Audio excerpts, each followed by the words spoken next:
సాక్షాత్ పరం బ్రహ్మ తస్మై శ్రీ గురవే నమః. అశ్వమేధ పర్వం చివరి రోజు ప్రవచనమునకు స్వాగతం. రేపటి నుండి వరుసగా 3 రోజుల్లో ఆశ్రమ పర్వం, ఆశ్రమవాస, మౌసల పర్వాలు వివరిస్తారు. మనం చేసిన ఏ పనైనా కృష్ణార్పణంగా సమర్పించి చేస్తే ఆ మంచి చెడ్డలు, పాపపుణ్యాలు మనకి అంటవని తెలుసుకున్నాము.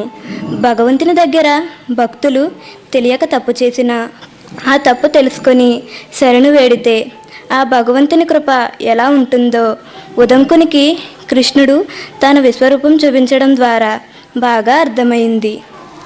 ఎంతటి ఎడారిలోనైనా, నీరు లేని ఎంత కరువు పరిస్థితిలోనైనా ఓం నమో పురుషోత్తమాయ, శ్రీకృష్ణాయ, వాసుదేవాయ నమో నమః అనే మంత్రాన్ని పఠిస్తే అక్కడ వర్షం కురుస్తుందని, ఆ వర్షాన్ని ఉదంక వర్షం అని అంటారని నిన్నటి రోజున గురువుగారు చెప్పారు. ఎంతటి తపస్వికైనా తొందరపాటుతనం వల్ల ఎన్ని నష్టాలు కలుగుతాయో అలా కాక నిర్మల గురుభక్తితో ఉంటే ఎంతటి కార్యమునైనా సాధించవచ్చునని, ఎన్ని కష్టాలనైనా జయించవచ్చునని ఉదంకిని కథ ద్వారా తెలుసుకున్నాము. అశ్వమేధ యాగం చేయడానికి వ్యాసుని కృపతో పాటు పాండవులు తన పరిమాణములతో మరుప్తుడు హిమాలయాల్లో దాచిన నిధిని తీసుకురావడానికి బయలుదేరడం వరకు విన్నాము. ఇక మిగిలిన కథ గురువుగారి ద్వారా విందాం రండి. ఇప్పుడు గురువుగారిని వారి అనుగ్రహ భాషణం చేయవలసిందిగా శిరస్సు వంచి నమస్కరిస్తూ వేడుకుంటున్నాం. సమస్త సన్మంగళాన్ని సంతు. అశ్వమేధ పర్వం ఇక ఈ రోజుతో పూర్తి కాబోతున్నది. ముందే చెప్పుకున్నట్టుగా ఇష్టం వచ్చినట్టు ప్రవర్తించే ఇంద్రియాలని అదుపులో పెట్టడమే అశ్వమేధం అంటే. మేధము అంటే చంపుట అని అర్థం. ఇంద్రియాలను చంపడం అంటే వాటి ఉద్వేగాన్ని అణచడం. అలా అణిచేవారికి మాత్రమే, అసలు ఇంద్రియాలను అదుపులో పెట్టాలనే కోరిక ఉన్నవారికే ఇది వినే అవకాశం వస్తుందని, తక్కిన వాళ్ళు వినలేరని శాస్త్రం. ఇవాళ అలా వినే అవకాశం ఎక్కడో అనపర్తి నుంచి ప్రత్యేకంగా మారేళ్ల గంగరాజ శర్మ గారు కుటుంబ సమేతంగా కిందటిసారి కాశీ కూడా వచ్చి శ్రద్ధాశక్తులతో విన్నారు. మా పార్వతీ పరమేశ్వరుల ఉత్సవమూర్తులను మా పీఠంలో జాగ్రత్తగా అప్పగించారు. వారు ప్రసిద్ధులైన ఆడిటర్ గారు మరియు అడ్వకేట్ కూడాను.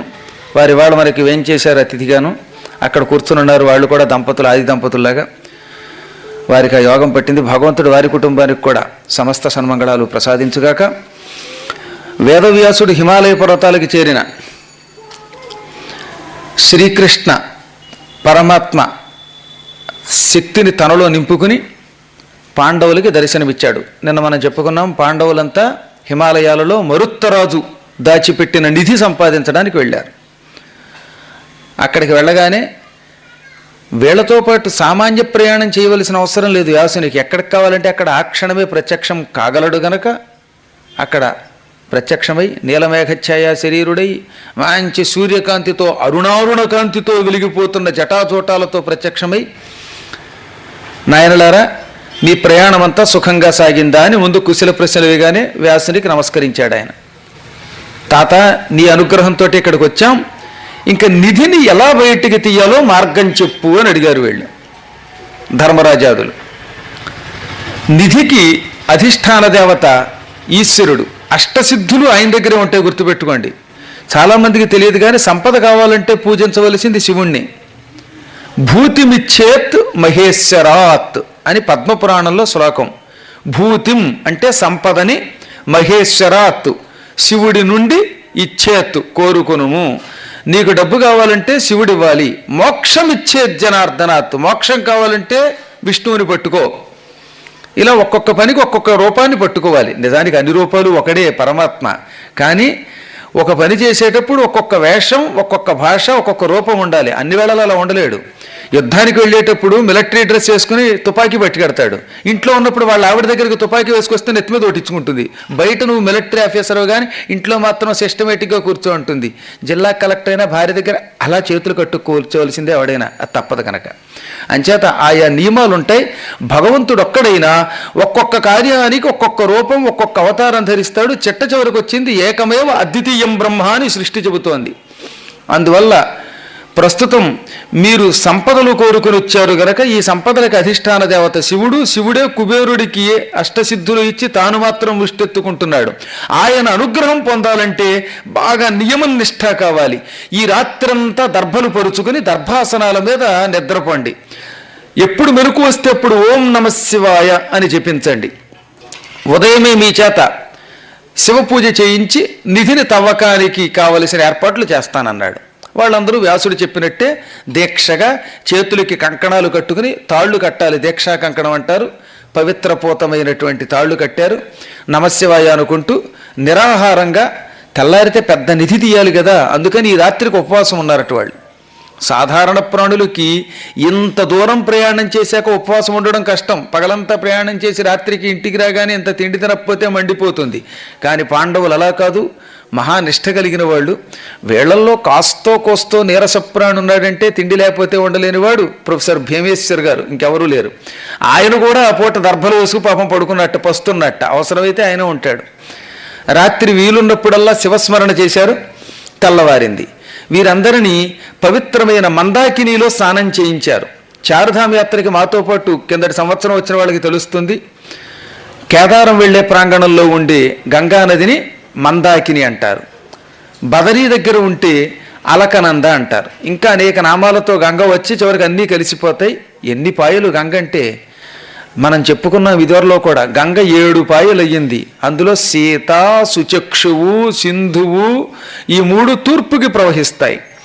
పావని, హరాదిని, నళిని ఈ 3 పడమరకి ప్రవహిస్తాయి. ఇంకా భాగీరథి అని పేరు కలిగినటువంటి పాయేమో అది మనం ఇవాళ కాశీలో చూస్తున్నటువంటి గంగ.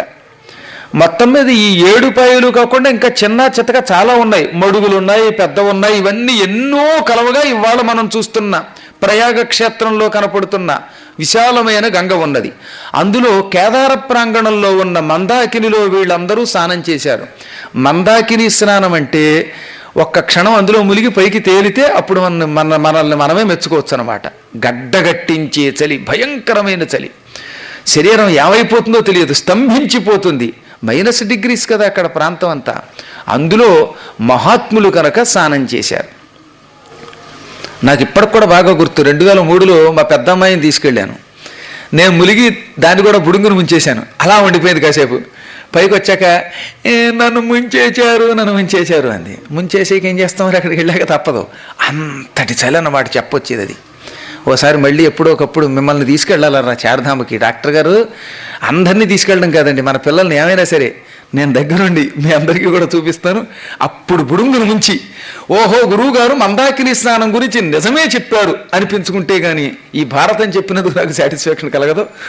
మొత్తం మీద వీడు కూడా చేస్తారు భవిష్యత్తులో. భగవంతుడు నా నోటమిటి ఎందుకు అనిపించాడో, నేను ఏదన్నా సత్యం అవుతోంది, మీరు అది చూస్తూనే ఉన్నారు. ఇదో పక్కన పెడితే పాండవులు హాయిగా పవిత్ర స్నానం చేశాక అక్కడ ఉన్న మహానుభావుడిని కేదారేశ్వరుణ్ణి అప్పుడు పూజించారట. మోక్షానికి తుది కొన అంటారు కేదారాన్ని. శంకరాచార్యుల వారు కూడా అక్కడి నుంచే ముందుకెళ్ళి ఇక పంచభూతాల్లో కలిసిపోయాడు. భీముడు కూడా ఏకాదశి ఉపవాసం అక్కడే చేశాడు ఒకప్పుడు.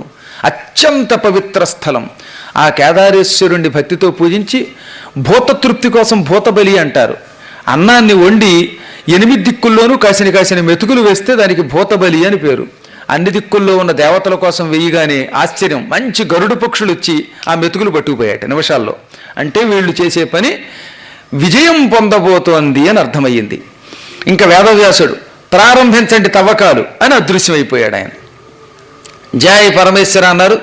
గుణపాలు పుచ్చుకున్నారు, కత్తులు పుచ్చుకున్నారు, గొడ్డళ్ళు పుచ్చుకున్నారు. ఇవన్నీ పుచ్చుకుని రకరకాల సాధనాలతో చెక్క తవ్వడం మొదలుపెట్టారు.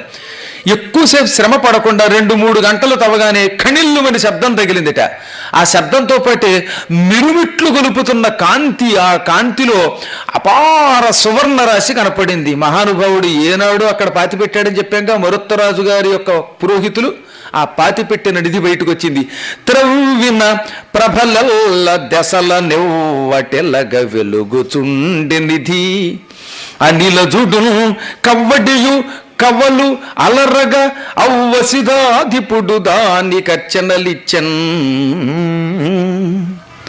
బాగా తవ్వగానే రకరకాల కాంతులతో మిరుమిట్లు గొలుపుతున్న కాంతితో ఉదయించిన తరువాత 1 గంట కాలం గడిచినప్పుడు సూర్యుడి కిరణములు ఎలా ఉంటాయో అటువంటి కాంతితో మిలమిలమిలలాడిపోతూ అద్భుతమైన నిధి బయటకు వచ్చింది.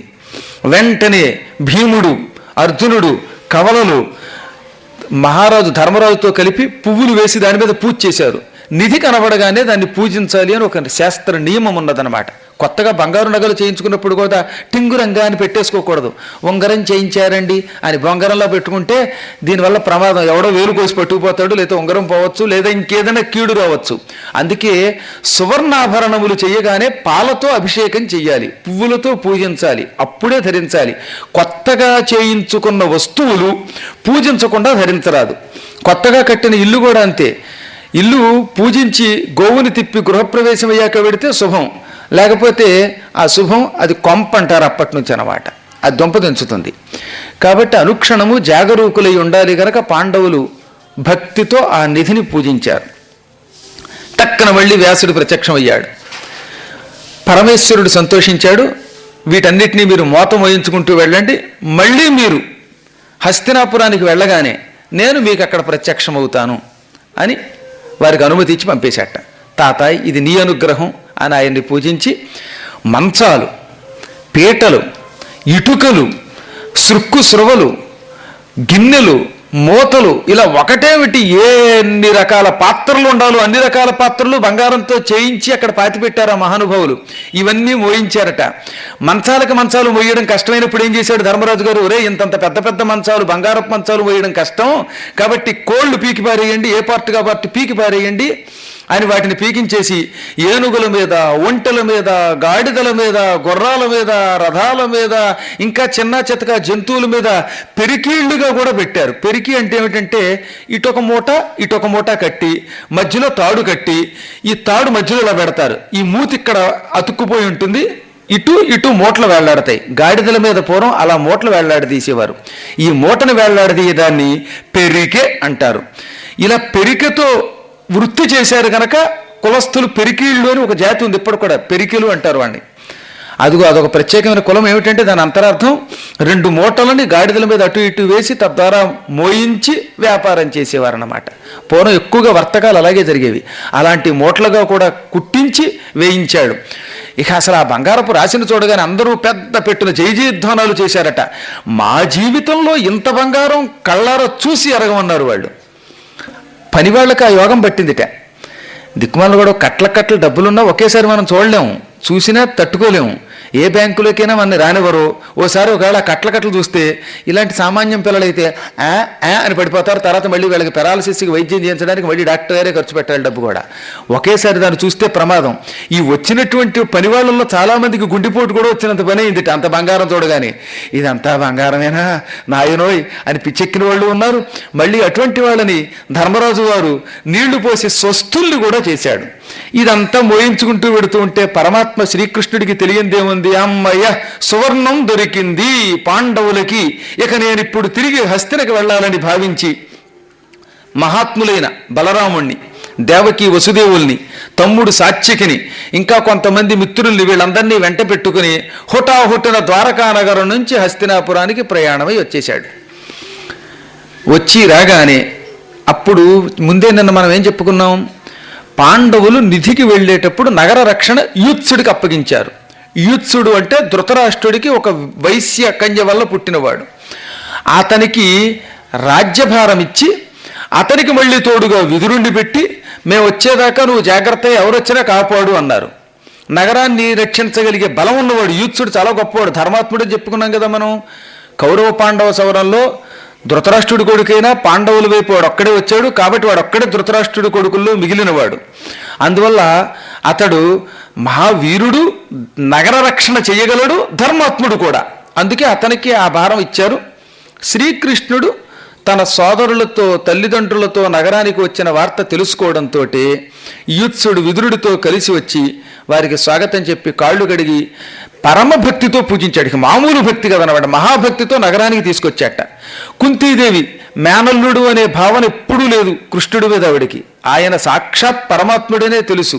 అందుకే కృష్ణుడికి ముందు పాద నమస్కారం చేసి దేవకీ వసుదేవుల్ని, అన్నగారు వదినే కాబట్టి సొంతంగా వారిని పూజించింది. బలరాముణ్ణి, అనంతుణ్ణి పూజించింది. తక్కిన వారందరికీ వారి వారి అర్హతలను బట్టి ఎవరికి మంచినీళ్ళు ఇవ్వాలి, ఎవరికి భోజనాలు పెట్టాలి, ఎవరికి సుగంధ ద్రవ్యాలు ఇవ్వాలి, ఇవన్నీ ఇచ్చిందిట. చివరికి సుభద్రని అంతఃపురానికి పంపింది కోడలు గనక. సరిగ్గా శ్రీకృష్ణుడు అడుగు పెట్టాడు. ఓ పావు గంటలో కోలాహలం మొదలయ్యింది. ఏమిటి అంటే పురిటింటి దగ్గర ఉత్తరా కుమారికి ప్రసవం అవుతోంది అని వార్త వినబడిందిట. ఇంకేముంది, శ్రీకృష్ణుడు, కుంతి, సుభద్ర అందరూ ప్రసవ గృహం దగ్గరికి వెళ్ళారు. పూర్వం ప్రత్యేకంగా ప్రసూతి గృహం అని ఉండేది. ఆ రోజుల్లో కూడా స్పెషల్గా ఉండేవన్నమాట. గుర్తుపెట్టుకోండి, ఇవాళే కాదు, ఈ ప్రసవానికి సంబంధించిన ప్రసూతి వైద్యాలు అప్పుడు ఉండేది. పెద్ద విశాలమైన మందిరం. అందులో స్నానాలు చేయించడానికి, ఏమాత్రం సూక్ష్మక్రిములు చొరకుండా ఉండడానికి, శుభ్రం చేయడానికి ఆడవాళ్ళు మగవాళ్ళు చాలామంది నర్సులు అంటామే అలాంటి వాళ్ళు ఉండేవారట.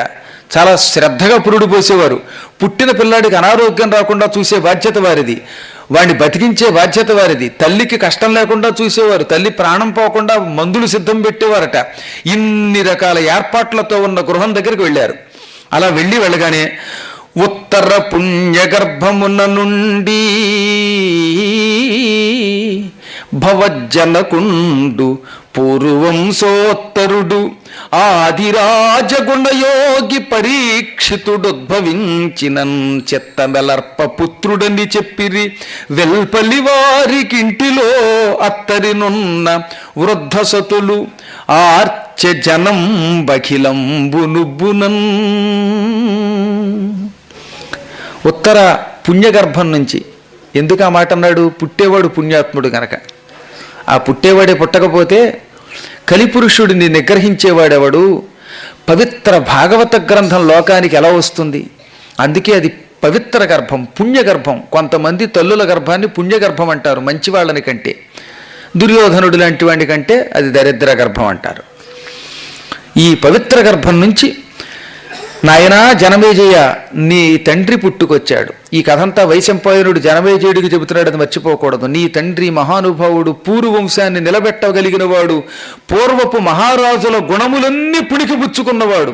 మీ వంశంలో పుట్టిన భరతుడు, ధర్మరాజు మొదలైన మహానుభావులలో ఏ ఏ సుగుణాలున్నాయో, ఏ సద్గుణాలున్నాయో, ఏ పవిత్రతలున్నాయో అవన్నీ ఆపాదించుకున్న పుణ్యాత్ముడు పరీక్షిత్తు పుట్టుకొచ్చాడు. వెంటనే లోపలున్న ముసలాళ్ళు, ఈ వృద్ధ స్త్రీలు బయటకు వచ్చి ఈ ప్రసవానికి సమయానికి సేవ చేసేవాళ్ళు అనమాట. వీళ్ళందరూ కూడా వాళ్ళు బయటకు వచ్చేసి ఇదిగో పిల్లాడు, మగపిల్లాడు అన్నారట. ఆ క్షణమే బయట ఉన్న జనమంతా ఉబ్బిపోయారు. ఎందుకంటే వాళ్ళకి ఆడా మగానే తేడా ఎప్పుడూ లేదు. ఇప్పుడు మొత్తం వంశం నాశనం అయిపోయింది. పాండవ వంశంలో మాట వరసకు కూడా మగవాళ్ళు లేడు ఇప్పుడు. ఈ పరిస్థితుల్లో రేపు సింహాసనాన్ని పరిపాలించడానికి ఉత్తరాధికారి ఎవరు? అందుకు పుట్టాడు గనకే ఉబ్బిపోయారు. ఆనందంతో ఎగిరి గంతులేశారట. ఒకళ్ళ చేతులు ఒకళ్ళు కొట్టుకున్నారట, జై హో అన్నారట. ఆడేమిటి మగేమిటి, ఇలా వీళ్ళందరూ ఉబ్బిపోయినంత సమయం పట్టలేదు. ఎంతలోనే లోపల వాళ్ళు మళ్ళీ బయటకు వచ్చి పుట్టిన కుర్రాడు చచ్చిపోయాడు అని ఏడ్చాట. మళ్ళీ బాలుడు మృత జాతుండని ఆలో నన్న ఏడ్పు బెరయ నలమట నచ్చో ఆ లలనలు గడించిన తేలిరి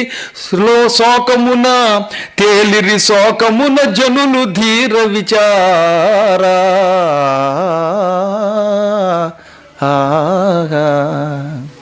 ఒక్క క్షణంలోనే మళ్ళీ లోపల ఉన్న ఆడవాళ్ళు బయటకు వచ్చి పుట్టడానికి మగపిల్లాడే కానీ కాళ్ళు చేతులు కదలటం లేదు, ఊపిరి లేదు, చచ్చిపోయి పుట్టాడు, మృత బాలకుడు పుట్టాడు అని చెప్పగానే బయట ఉన్న వాళ్ళంతా అంతవరకు ఎగిరి గంతులేసిన వాళ్ళు కింద పడిపోయి గొల్లును గోల పెట్టారట.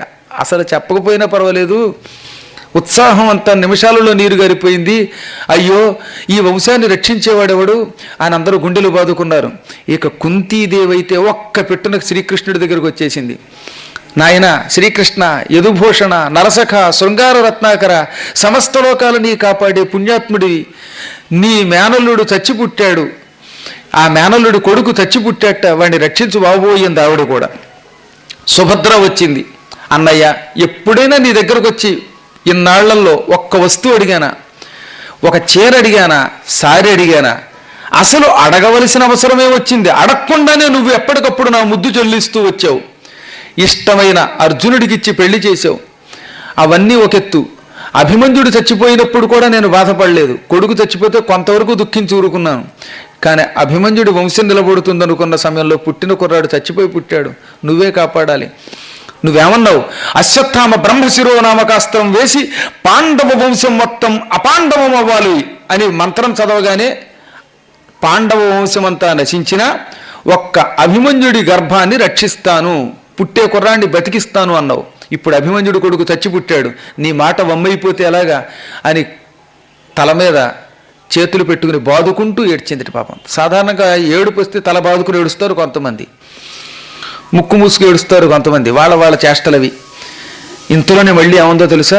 ఎంత పొరపాటు మాటలు మాట్లాడానన్నయ్యా, అసలు నిన్ను రక్షించమని నేను అడగాల, వెర్రితనంతో ఇలా అడిగాను తప్ప బాధ్యత నీది కాదా? ఏ ముహూర్తంలో నువ్వు శపథం చేసావో అప్పటి నుంచి బాధ్యత నీదే. భువనములొక్క పెట్ట మృతి పొందిన జీవములు ఆవహింపనేర్తూ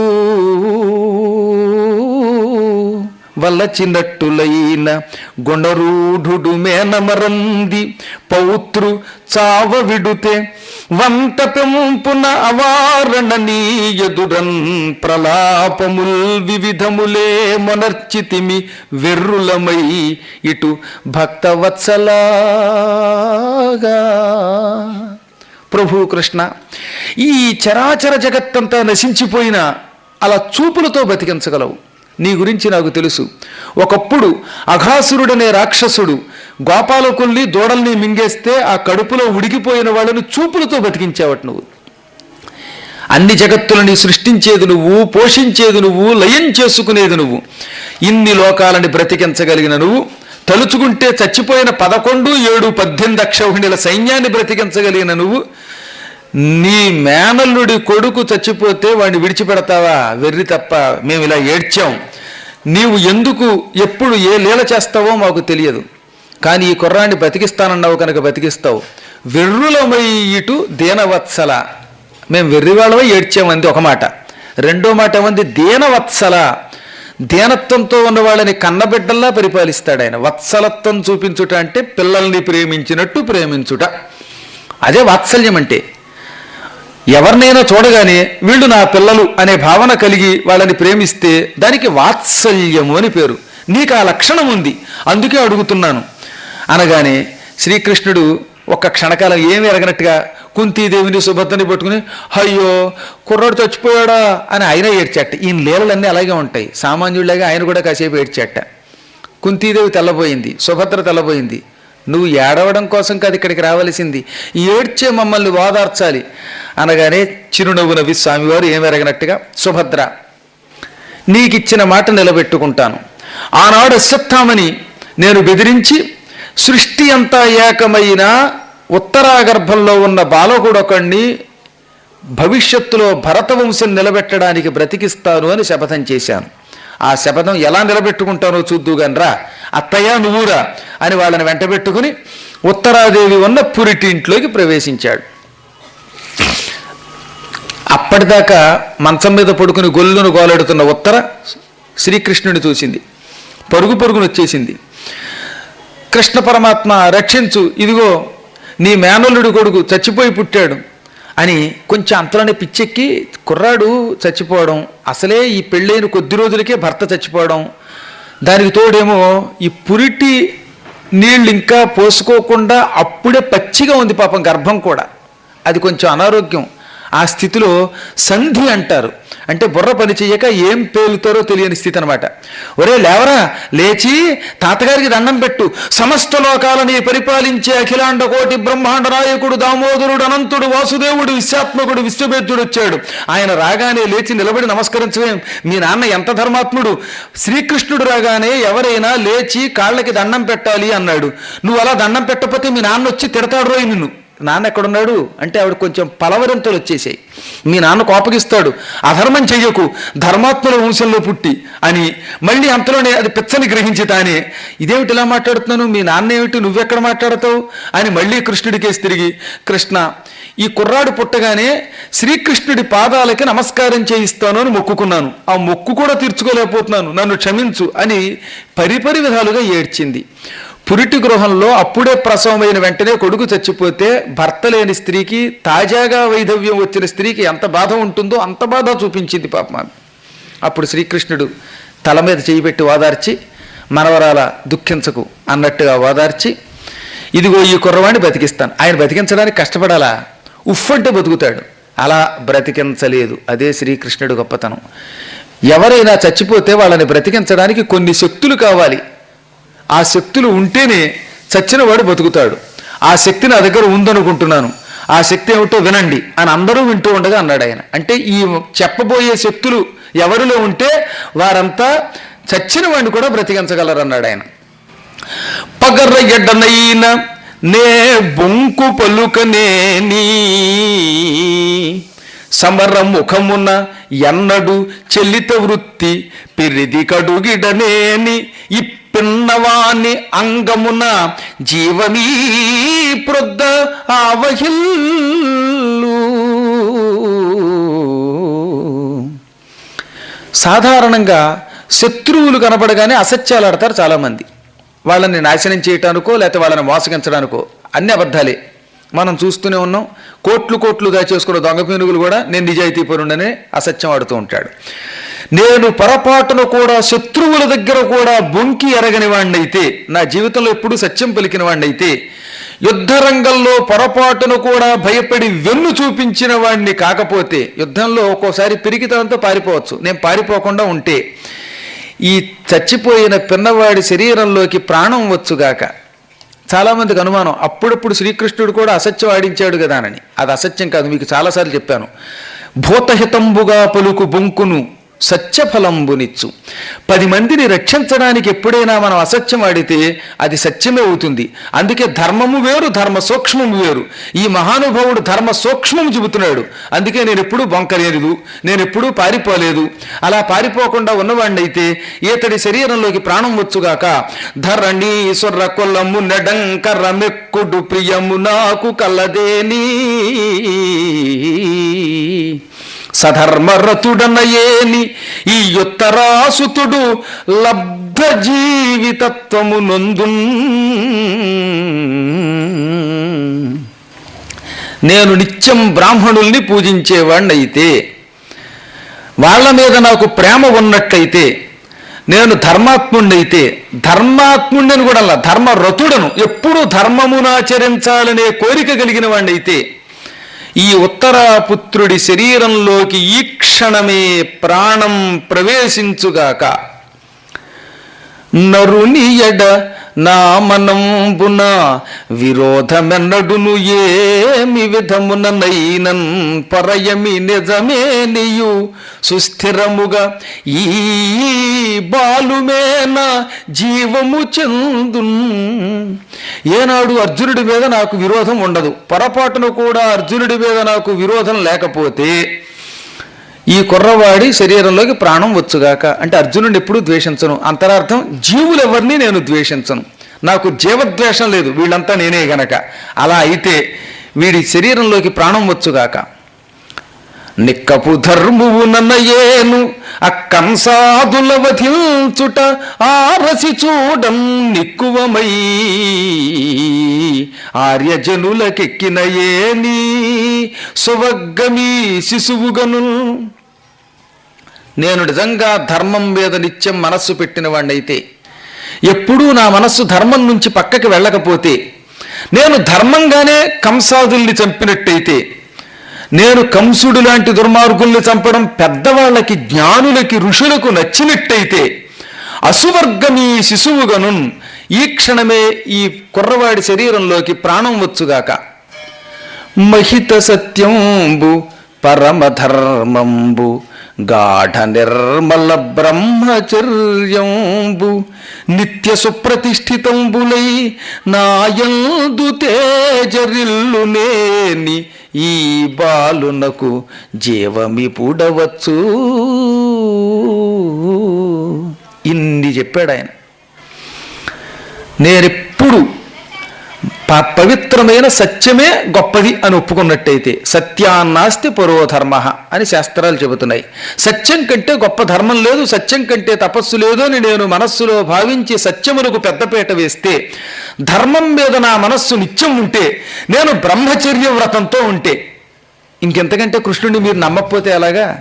నేను బ్రహ్మచర్య నిష్టతో ఉన్నట్టయితే ఈ కుర్రవాడికి ఇప్పుడే ప్రాణం వచ్చుగాక అనడంతో కుర్రవాడు చకచక కాళ్ళు కదిల్చాడు, చేతులు కదిల్చాడు, ముక్కులోంచి ఊపిరి బయటకు వచ్చింది, ఉఫ్ ఉఫ్ అన్నాడు, కళ్ళు మెల్లిగా విప్పాడు.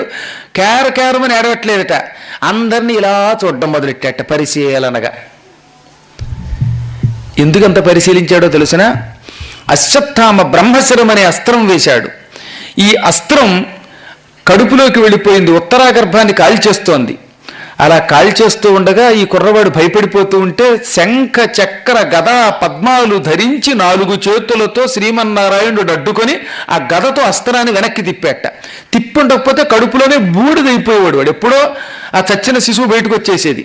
అనగా గర్భస్రావం ఎప్పుడో చిన్నప్పుడు అయిపోయేది, 3వ నెలలోనో 2వ నెలలోనో. కానీ ఇన్నాళ్ళు రక్షించాడు. ఆ రక్షించిన వాడు ఎక్కడున్నాడు ఇక్కడ అని అందరినీ పరీక్షించి చూశాడు.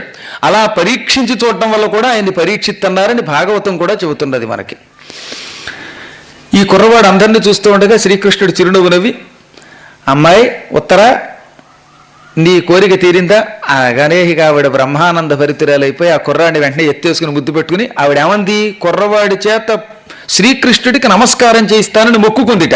టక్కన పిల్లాన్ని తీసుకొచ్చి కృష్ణుడి పాదాల మీద పెట్టి, ఈ దైవం నీకు ప్రాణం ఇచ్చాడు, ఈ దైవాన్ని పట్టుకొని అయినా నీ జీవితం అంతా ఈయన నామస్మరణ విడిచిపెట్టకు అని తాను కూడా కాళ్ళు పట్టుకుని కన్నీళ్లతో కాళ్ళు గడిగేసింది. ఇక సుభద్ర ఆనందానికి అంతే లేదు. కుంతీదేవి పులకించిపోయింది. అక్కడున్న జనమంతా ఇందాకటి కంటే పెద్ద పెట్టిన శంఖాలూది బయ్యి బయ్యని అరిచి బ్యాండ్ మేళాలు పెట్టించారు. స్పెషల్ బ్యాండ్ మేళం రెడీగా పెట్టించారులేండి. ఈ డప్పులన్నీ ఒక్కసారి మోసేయట. పైనుంచి పుష్పవర్షం కురిసింది. పేరేం పెడతావు నాయనా అంది కుంతీదేవి. ఆత్మకులము పరీక్షీణమైన జననముందిగాన ఈ అభిమన్యునందనునకు అర్హమగు పరీక్షిన్నామమనియ కృష్ణుడఖిల జనములు విన పౌరవాధినాథ. జనమేజయ, అప్పుడు శ్రీకృష్ణుడు ఏమన్నాడో తెలుసిన? సమస్త జనులు చచ్చిపోయారు యుద్ధంలో. అప్పుడు ఈ లోకాలను రక్షించడానికి, రాజ్యపాలన చేయడానికి సమయానికి పుట్టాడు. పరీక్షీణమైన జాతిని రక్షించడానికి పుట్టాడు గనక ఇతడు పరీక్షిత్ అని పిలువబడతాడు. ఈ అభిమన్యుని కుమారుడికి, ఈ ఉత్తరాపుత్రుడికి ఈ రోజు నుంచి పరీక్షిత్ అనే పేరు వస్తుంది అని శ్రీకృష్ణుడే పేరు పెట్టాడు. స్వయంగా స్వామి పెట్టాట పేరు. శ్రీకృష్ణ పరమాత్ముడు అఖిల జనములు గన అందరూ వింటూ ఉండగా పేరు పెట్టాడు. మీ నాన్నగారికి అలా పేరు పెట్టిన శ్రీకృష్ణ పరమాత్ముడిని మనస్సులో భక్తి శ్రద్ధలతో తలుచుకో. సరిగ్గా ఈయన పుట్టాడు. వీళ్ళంతా బ్రహ్మానంద భరితులయ్యారు. కొద్ది రోజులకి అక్కడికి పాండవులు సంపదలతో వచ్చారు. మహాస్వర్ణరాశితో వచ్చారట. ఇంతకాలం ఎందుకు పట్టింది? ఎప్పుడూ చాలా తొందరగా వచ్చేయచ్చు. వెళ్ళేటప్పుడు కేవలం 5-6 రోజుల్లో హస్తినాపురం నుంచి ప్రయాణమై వెళ్ళిపోయిన వాళ్ళకి తిరుగు ప్రయాణం దాదాపు 20 రోజులు పట్టిందిట. మొత్తం మీద అటు వెళ్ళి ఇక్కడికి రావడానికి 1 మాసం పట్టిందన్నారు. ఎందుకని అంటే ఈ బరువులు మొయ్యలేక జనం అలిసిపోతున్నారట. అందుకని 2 క్రోసులకు 1 పర్యాయం విడిది. క్రోసు అంటే 2 మైళ్ళు, 2 క్రోసులు అంటే 4 మైళ్ళు. ఫర్ ఎవర్ 4 మైల్స్ అక్కడ ఒక విడిది పెట్టడం, వాళ్ళందరికీ ఇంత మంచినీళ్ళు ఇవ్వడం, మజ్జిగలు ఇవ్వడం, నిమ్మనీళ్ళు ఇవ్వడం, ఇలాగ పెట్టి సేవ తీర్చి ప్రయాణం అయ్యేలా చేసేవాట. బరువులు మోసేవాళ్ళ కష్టం బాగా ఎరిగినవాడు గనక మహానుభావుడు ధర్మరాజు శ్రమ లేకుండా తీసుకొచ్చాడు. ఇలా 4 వేళ్ళకి ఒకసారి అయితే ఏమవుతుంది పాదయాత్ర, అందుకే ఇంతకాలం పట్టింది పాపం అనమాట. మొత్తం మీద వచ్చారు. వచ్చి రాగానే శ్రీకృష్ణుడు ఈసారి స్వయంగా దగ్గరుండి వారందరికీ స్వాగతం చెప్పాడు. వాళ్ళందరూ బ్రహ్మానంద భరితులైపోయారు. అప్పుడు శ్రీకృష్ణుడికి దండం పెట్టగానే ఇంకెవరి దగ్గరికి వెళ్ళాల, కన్న తల్లి దగ్గరికి కూడా వెళ్ళలేదట ధర్మరాజు, మహాత్ముడు గనక. తొల్లుత ధృతరాష్ట్ర గాంధారులగని మరి గొంతిగాంచి ప్రోన్మీల చక్షులు ప్రమద సంభరిత చిత్తులు నయ్యిన యుత్సునిన్ విదురునిన్ ప్రీతిన్. ముందుగా ముసలాళ్ళ దగ్గరికి వెళ్ళాడు. గాంధారి దగ్గరికి, ధృతరాష్ట్రుడి దగ్గరికి వెళ్ళి వాళ్ళకి నమస్కరించి, నాన్న నీ అనుగ్రహం వల్ల బంగారం దొరికింది, ఇక అశ్వమేధయాగం చేస్తామని వారికి ఆనందం కలిగించి, అక్కడి నుంచి కుంతీదేవికి ఆవిడికి నమస్కరించి ఆమెకి ఆనందం కలిగించి, ఆ తర్వాత యూత్సుడిని కౌగిలించుకొని విదురుడి దేవనలు అందుకొని శ్రీకృష్ణ పరమాత్మని పూజించి కొలువులో కూర్చోగానే మొత్తం పరివారం అంతా ధర్మరాజా ఈ శ్రీకృష్ణ పరమాత్ముడు నిజంగా పరమాత్మని మళ్ళీ నిరూపించాడు అని జరిగిందంతా చెప్పగానే ఒక్క క్షణకాలం పొంగిపోయారట వాళ్ళు. ప్రభు వాసుదేవ అనంత నీ కృపని ఏమని చెప్పం, వంశం నాశనమైపోతున్న సమయంలో ఇచ్చిన మాట నిలబెట్టుకుని రక్షించావు అని కృతజ్ఞత చెప్పారు. అర్జునుడైతే ఇక పరమానంద భరితుడైపోయాడు. ఇక అశ్వమేధయాగం ప్రారంభించమన్నాడు శ్రీకృష్ణుడు. టక్కన ఆ సమయంలో ఆకాశం నుంచి వెళ్ళి మెరుపు మెరిసినట్టుగా కిందకి దిగాడు వేదవ్యాస భగవానుడు. సరైన సమయానికి ఆయన వస్తూ ఉంటాడు. ఇక్కడి నుంచి బాగా ఎక్కువ అన్నమాట. అశ్వమేధయాగం చేయించటం వరకు ఆయన బాధ్యత. అనవుడు ప్రీతి నంది అతడచ్యుతు కనుగొని భవ్యమైన ఇప్పని తగనిట్లు చేయుమని పన్పుము తల్లియు తండ్రియున్ గురుండును సచివుండు నిష్టసకుడున్ కరుణాకర నీవమాకు నీ అనుపమ ముఖ్య వృత్తి జగమంతటికిన్ గతి వేయునేటికిన్. వేదవ్యాసుడు వచ్చి, నాయన అశ్వమేధయాగాన్ని ఆరంభించే ముందు శ్రీకృష్ణుడే ప్రత్యక్ష దైవం గనక ఆయన్ని పూజించు అనగానే పరమానందం పొంది అచ్యుతుని కాళ్ళకి నమస్కరించి, ప్రభు ఇప్పుడు వేదవ్యాసుడు చెప్పింది కూడా విన్నావు కదా, అశ్వమేధయాగం ఎలా చేయాలో మాకు తెలియదు గనక ఎలా చేయించాలో పనులన్నీ పూర్తిగా నీవే బాధ్యత పెట్టుకుని చెయ్యి అనగానే ఆయన చిరునవ్వునవి, దీనికి నన్నెంత ప్రార్థించాలా, అసలు నిన్ను అశ్వమేధయాగం చేసి పాపాలు పోగొట్టుకోమని చెప్పింది నేనే గనక నేను నీకు ప్రత్యేకంగా అనుజ్ఞ ఇవ్వవలసిన అవసరం లేదు. ఏది మన యాగశాలలో మంచి అద్భుతమైన తెల్లని గుర్రాన్ని ఒకదాన్ని తీసుకురండి. ఆ తెల్ల గుర్రానికి తోక నల్లగా ఉండాలి, చెవులు 2 ఎర్రగా ఉండాలి. ఆ గుర్రం ఎంత దూరం పరిగెత్తినా అలసిపోకుండా ఉండేలా ఉండాలి, ఆరోగ్యంగా ఉండాలి, చురుగ్గా పరిగెత్తేదై ఉండాలి అనగానే అప్పటికప్పుడు అటువంటి ఓ మంచి గుర్రాన్ని పట్టుకొచ్చారట్ల లోపల నుంచి. దీంతో పాటు ఏం చేశాడు శ్రీకృష్ణుడు, యాగశాలకి కావలసిన ఏర్పాట్లు నిర్మాణం కూడా చేయించు. ఇంకో ముహూర్తం వేదవ్యాసుల వారు పెడతారనగానే, ఇదిగో రేపే చైత్ర పూర్ణిమ, రేపు మీరు లేచి దీక్షాకంకణ ధారణ చెయ్యండి, యాగాస్యాన్ని దేశం మీద వదలండి. అశ్వమేధయాగానికి నియమం ఏమిటంటే, దీక్షాకంకణ ధారణ చేశాక ఒక మంచి గుర్రాన్ని, పవిత్రమైన గుర్రాన్ని, ఇందాక చెప్పినట్టుగా తెల్లగా ఉండే గుర్రం, తోక నల్లగా ఉండాలి, వీలుంటే చెవులు ఎర్రగా ఉండాలి, అటువంటి గుర్రాన్ని అలంకరించి 1 సంవత్సరం పాటు దేశం అంతా తిప్పాలి ఇంచుమించుగా. మళ్ళీ చైత్ర పూర్ణిమ నాటికి ఇక్కడికి రావాలి. అస్సలు అశ్వమేధయాగం ఎప్పుడు చైత్ర పూర్ణిమ నాడే చెయ్యాలంటే పూర్ణిమ నాడు ప్రారంభించి దాదాపు ఈ ఏడాదిలోపు గుర్రం అంతా తిరిగి పూర్ణిమకి 10-15 రోజుల ముందు వచ్చేయాలి. వచ్చిన తర్వాత యాగం హాయిగా సాగాలి.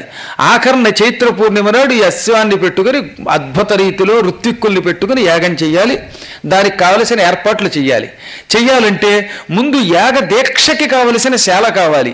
ఆ శాల నిర్మాణం చేయించమన్నాడు శ్రీకృష్ణుడు. అనడంతో యాగశాల నిర్మాణానికి కొంతమందిని పురమాయించాక వేదవ్యాసుల వారు అప్పుడు చెప్పాడు, రేపే చైత్ర పూర్ణిమ, అదే శుభముహూర్తం, రేపు మీరు దీక్ష కంకణ ధారణ చేసి యాగానికి సంసిద్ధులవ్వండి అనగానే, తండ్రి చాలా సంతోషం, ఈ యాగం ఎవరెవరు చేయిస్తారు? అది పెద్ద కష్టమే ఉందయ్యా. ఈ యాగానికి నా శిష్యుడు వైశంపాయనుడు, ఆ వైశంపాయనుడి శిష్యుడు యాజ్ఞవల్క్యుడు, పైలుని ప్రీతి నిర్రిగించి, ఇంకా మరో శిష్యుడున్నాడు పైలుడు అని. జైమిని, వైశంపాయనుడు, పైలుడు, సుమంతుడు అని ఒక 4 ప్రత్యేక శిష్యులు ఉన్నారు వేదవ్యాసుని దగ్గర. ఈ నలుగురు 4 వేదాలు పూర్తిగా భాష్యం చెప్పుకున్న గొప్ప పండితులు. అంత జ్ఞానం మరెవరికి లేదట. జైమిని, పైల, వైశంపాయన, సుమంతులు. ఈ పైలుడు అనేటటువంటి వాడు ఋగ్వేదంలో బాగా ఆరితేరినవాడు. పైలుండు ఋగ్వేద పఠనంబు దొరకనే సామంబు జైమిని చదువుతుండే అని భాగవతంలో కూడా చెబుతారు.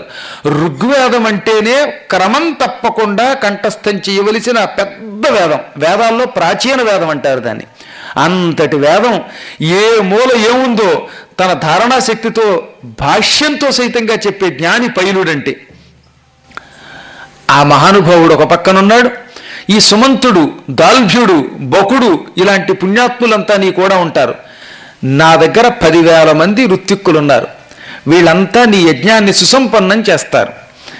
ఇదిగో చైత్రమాస కలిత పౌర్ణమాసి నిప్పుడరయ పనుపు మేధ్యమగు తురంగము తజ్ఞులైన ఎట్టి జనులనంచితాత్మా. ఇంకా ఆలస్యం లేకుండా చైత్ర పూర్ణిమ నాడు ఈ గుర్రాన్ని భూమి మీద వదిలిపెట్టు. దాని నెత్తి మీద జెండా కట్టు. ఆ జెండాతో ఉన్న గుర్రాన్ని ఎవరు పట్టుకోకుండా ఊరంతా తిప్పి జగత్తంతా తిప్పి ఇక్కడికి తీసుకురా. ఇంకా మహానుభావులైన ఎంతోమంది పండితుల్ని అందరినీ కూడా ఊళ్ళోకి పిలిపించు. వచ్చిన వాడిని వచ్చినట్టే గౌరవించు. ఈ సంవత్సర కాలంలో నువ్వు యజ్ఞానికి అందరిని ఆహ్వానిస్తే వాళ్ళు వస్తారుగా. వచ్చిన వాళ్ళని మీకు పని చేయలేకపోతున్నాను, చాకరీ చేయలేకపోతున్నానని విసుక్కోకుండా మంచి పని వాళ్ళని పెట్టి ఎవరినీ కూడా బాధపడకుండా చూడు. తిండి పెట్టు, మంచినీళ్ళు ఇయ్యి, అన్ని ఏర్పాట్లు ఇప్పటి నుంచి చెయ్యి అనగానే ధర్మరాజు గారు గుర్రాన్ని తెప్పించాడు, సంబారాలన్నీ తెప్పించాడు, వ్యాసుడికి ఇప్పించాడు. వ్యాసుడు యాగశాల ఎక్కడ నిర్మాణం చేయాలో అక్కడ ఏర్పాట్లు చేయించడం మొదలెట్టాడు. ఇంకా గుర్రాన్ని కూడా ముందు చూశాడు. ఆ గుర్రం చూడగానే ముచ్చట కలిగిందట. ముని అస్యము చూచి కరంబ అనురాగము పొంది చాలా సంతోషించాడన్నారు గుర్రాన్ని చూడగానే. శాభాష్ ధర్మరాజా, ఇలా ఉండాలి గుర్రం అంటే. ఈ గుర్రం పూర్వం హరిశ్చంద్ర చక్రవర్తి యజ్ఞానికి ఎటువంటి గుర్రమో అటువంటి గుర్రంతో సమానమైనది. నేను నా దివ్య దృష్టితో గ్రహించాను. ఇదే యాగానికి పనికొస్తుంది. దీనిన్ వినుత విధానమున విడుత మనవుడున తడతని తోడనాదరమలరన్. ఆలస్యం లేకుండా శాస్త్రోక్త రీతిని ఈ గుర్రాన్ని విడిచిపెట్టాలి. గుర్రాన్ని శాస్త్రోక్త రీతిలో విడిచిపెట్టడం అంటే గిట్టలకి పసుపు పుయ్యాలి, కుంకం పెట్టాలి, నుదుటి కూడా బాగా అద్భుతంగా కుంకంతో అలంకరించాలి, పువ్వులతో పూజించాలి. ముత్తైదువులు కొండలతో నీళ్లు పట్టుకొస్తూ ఉండగా పైనుంచి భవనాల మీద నుంచి పేలాలు కొంతమంది ఆడవాళ్ళు జల్లుతూ ఉండగా ఈ గుర్రం ప్రయాణం అవ్వాలట. ఇలా ప్రయాణానికి ఏర్పాటు చేయించు అనగానే ధర్మరాజు గారు మళ్ళీ అడిగాడు, అశ్వమేధ యాగానికి గుర్రాన్ని విడిచిపెడతాం కదా, విడిచిపెట్టగానే దారి పొడుగుతా మహారాజులు దాన్ని బంధిస్తారు. బంధిస్తే వాళ్ళని తన్ని విడిపించగలిగే పరాక్రమవంతుడు మాలో ఎవరు? అశ్వరక్షణకి ఎవరిని పంపమంటావు? నేను వెళ్ళకూడదు దీక్షా కంకణ ధారణ. భీముడు వెళ్ళాలా, అర్జునుడు వెళ్ళాలా, నకులుడా, సహదేవుడా, అది ఇది కాకపోతే మా వాసుదేవుడా అనగానే చిరునవ్వు నవ్వి, ఎవరు వద్దొక్క అర్జునుడు తప్ప దీనికి ఎవరూ పనికిరారు. ఒక్కొక్కడు ఒక్కొక్క కార్యక్రమానికి పుడతాడు. అశ్వమేధయాగానికి వెళ్లే గుర్రాన్ని ఎవడడ్డుకున్నా జయించి అవసరాన్ని బట్టి శాంతము కోపము ఎప్పుడు అవసరమో అది ఆవహింప చేసుకునేవాడు కావాలి. ఎప్పుడూ శాంతం ఉండకూడదు, ఎప్పుడూ కోపం ఉండకూడదు. భీముడికి తెక్కెక్కువ, అడ్డుపడితే చితక్కొట్టేస్తాడు. కొబ్బరికాయలు పగలు కొట్టినట్టుగా గద పెట్టి తలకాయలు పగలగొడతాడు, అది ఇబ్బంది. అలాగని నకుల సహదేవులు పంపితే మరీ శాంతంగా ఉంటారు. కాబట్టి ఈ పని చెయ్యగలిగేవాడు అర్జునుడే. దివ్యాస్త్ర విదుడు ధిషణాభవ్యుడు శౌర్యోత్తరుండు పార్థుడు తగు అస్యవ్యాపన క్రియకు ఇతడవ్యాహతినాచరించున కార్యం. సకల దివ్యాస్త్రాలు ఎరిగినవాడు, ఎప్పుడు ఏ పని చేయాలో ఆలోచించి చేసేవాడు. అందుకే ధిషణాభవ్యుడు, తెలివితేటలు కూడా బాగా కలిగినవాడు, పరాక్రమం కలిగినవాడు. పార్థుడే ఈ అశ్వమును భూమండలమంతా తిప్పగలడు. ఎవడైనా పట్టుకుంటే వాడికి బుద్ధి చెప్పి ఆ గుర్రాన్ని విడిపించగలడు. ఈ కార్యక్రమానికి అతడే పనికొస్తాడనగానే ధర్మరాజు వెంటనే, అర్జున యజ్ఞాస్య రక్షణకు నువ్వు బయలుదేరు. భీమసేన, ఈ మొత్తం దేశాన్ని రక్షించే భారం నీది, మన రాష్ట్రాన్ని. ఇంకా నకుల సహదేవులు ఏర్పాట్లు చెయ్యాలి. సహదేవ, నువ్వు వంశంలో ఉన్న మన కుటుంబంలో ఉన్న బంధువులని పోషించే భారం నీది. ఇంకా తక్కిన వాళ్ళు ఎవరెవరు యాత్రికులు వస్తారో, లేక చూడ్డానికి వస్తారో, అతిథులు వస్తారో, అభ్యాగతులు వస్తారో, పండితులు వస్తారో, వీరందరినీ చూసే భారం యుత్సుడు, విదురుడు, కృష్ణుడు వీళ్ళది. బలరాముడిని మనం ఎప్పుడు పూజించుకోవాలి, దేవకీ వసుదేవుల్ని అలా పెద్దవాళ్ళని గౌరవించుకోవాలి అనగానే అర్జునుడు గుర్రం వెనకాతల ప్రయాణం అయ్యాట. వెంటనే ధర్మరాజు, అర్జున ఆపుతున్నాను అనుకోకుండా ఒక విషయం గుర్తుపెట్టుకో, ఎట్టి పరిస్థితులలో తొందరపడద్దు. నువ్వు ఇప్పటికే మహాభారత యుద్ధం అనే పేరుతో మొత్తం మహారాజులు వాళ్ళ పిల్లలు చాలామంది చచ్చిపోయారు. కాస్తో కోస్తో దేశంలో రాజులు కుర్రాళ్ళు బతుకున్నారు. ఆ కాస్త వ్యక్తుల్ని కూడా తొందరపడి చంపకు. ఎంత కోపం వచ్చినా యుద్ధం తీవ్రంగా చెయ్యకు. ముందు బుద్ధి చెప్పు, మంచిగా చెప్పు.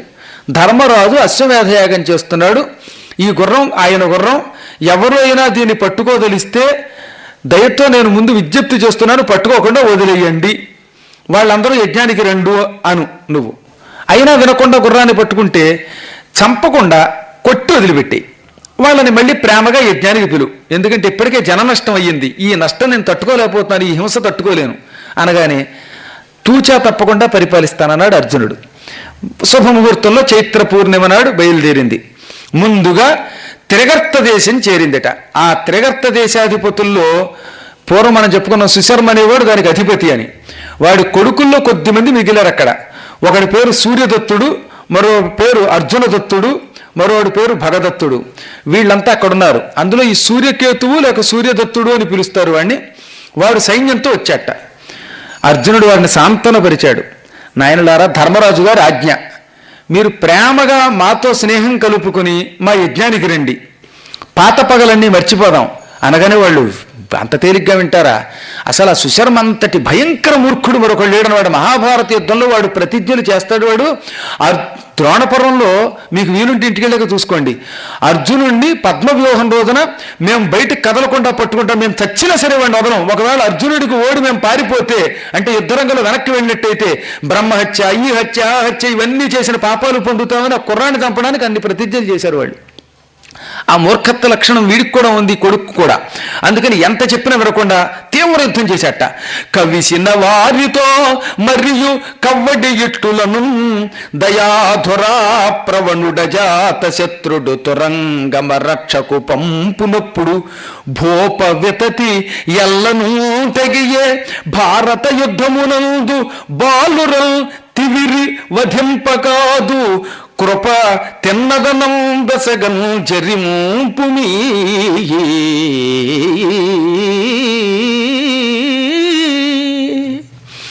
నాయనలారా, మీరు తీవ్రంగా నా మీద యుద్ధానికి వచ్చేస్తున్నారు. నేను ధనుస్సు ఎత్తకుండానే బాణాలతో కొట్టేస్తున్నారు, కత్తులు విసురుతున్నారు. ఒక్క విషయం చెబుతున్నాను, మళ్ళీ చెబుతున్నా వినండి.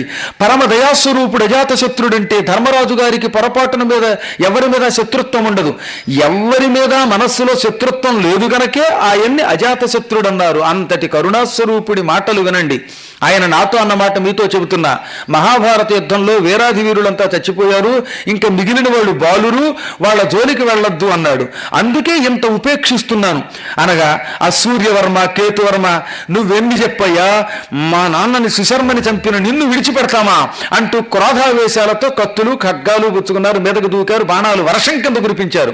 అర్జునుడు మెల్లిగా యుద్ధం చేస్తున్నట్ట, వాళ్ళకి తగులుతుందేమోనని. యుద్ధానికి వెళ్ళాక వాళ్ళకి తగులుతుందేమో అని యుద్ధం చేస్తే వాళ్ళు ఊరుకుంటారా? పట్ట పట్ట పట్ట ఆపాదమస్తకం బాణాలు కొట్టేశారు. ఆ బాణాలు చేతికి తగిలి గాంధీవం కింద పడిపోయింది. పాపం ఎప్పుడు అర్జునుడి గాంధీవాల కింద పడలా. ఒక్క భగవద్గీత చెప్పడానికి ముందు భయంతో వదిలాడు, ఇప్పుడు బాణాలతో కొట్టేశారు. ఆయన అసమర్థుడు అనుకుని. అప్పుడు అందులో కొంతమంది వీరులు చూశారా అని వ్యంగ్యంగా, కొందరు వ్యంగ్యంగా పలికారు, కొందరు నిజమే చెప్పారు. అర్జునుడి చేతిలో గాంధీవమింతవరకు ఒక్కడు కూడా కింద పారవేయలేకపోయాట. మొట్టమొదటిసారిగా ఈ పని మనం చూశాం. దీనికి గల కారణం మన గొప్పతనమా, వాడి పిరికితనమా, లేక వాళ్ళ అన్నగారి మాట వినడమా?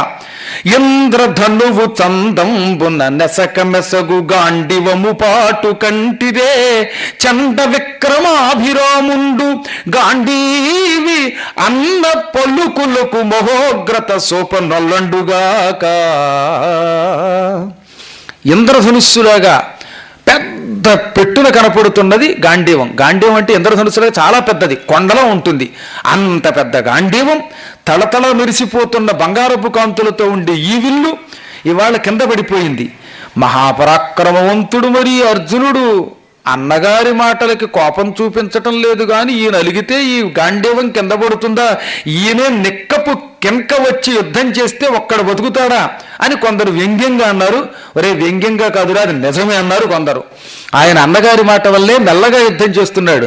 లేకపోతే గాంధీవం పుచ్చుకున్న ఆయన ఏమిటి ఒక్కొక్క బాణం తీసి మెల్లిగా వాణ్ణి వీడిని చూసి కాళ్ళ దగ్గర చేతుల దగ్గర లేకపోతే ఆయుధాల మీదకి విడిచిపెడుతున్నాడు తప్ప మన పీక మీదకో కంట్లోకో ముక్కులోకో కొడుతున్నాడా అన్నారు కొందరు. ఏమైనా సరే అవకాశం దొరికింది, వీడి వాళ్ళు సరిగ్గా యుద్ధం చేయలేకపోతున్నాడు కనుక ఇప్పుడు వీడిని చంపేశామంటే మన తండ్రిని సుశర్మని చంపిన ఈ హంతకుణ్ణి చంపి తండ్రి గారికి రుణం తీర్చుకున్న వాళ్ళం అవుతాం అని అందరూ కూడా ఒక్కట అర్జునుని ఆక్రమించిన ఒక్కసారి మీద పడిపోయారు. 100,000 బాణాలు కొట్టేశారట. అప్పటిదాకా ఊరుకున్నాడు కింద పడిపోయిన గాంధీవాన్ని చూసిన అర్జునుడు. వీళ్ళ వాగుళ్ళు విన్నట్ట. శాంతం కూడా ఎక్కువైతే ప్రమాదం అని గ్రహించి మహావేగంగా ఆ కిందకి చెయ్యి పెట్టి గాంధీవాన్ని పైకెత్తాడు. ఇంకా రభసోదగ్రత ఉంచి దీప్తులడరన్ మంచి వేగంతో ధనుస్సు ఎక్కుపెట్టాడు. పిడుగుల్లో ఉన్న బాణాలు వజ్రం లాంటి బాణాలు కొట్టాడు. ఎన్ని 100,000 బాణాలు ఒక్కసారి విడిచిపెడుతున్నాడో తెలియదు. అసలు అర్జునుడిని సవ్యసాచి అని ఎందుకంటారో అర్థమైంది అందరికీ కూడా.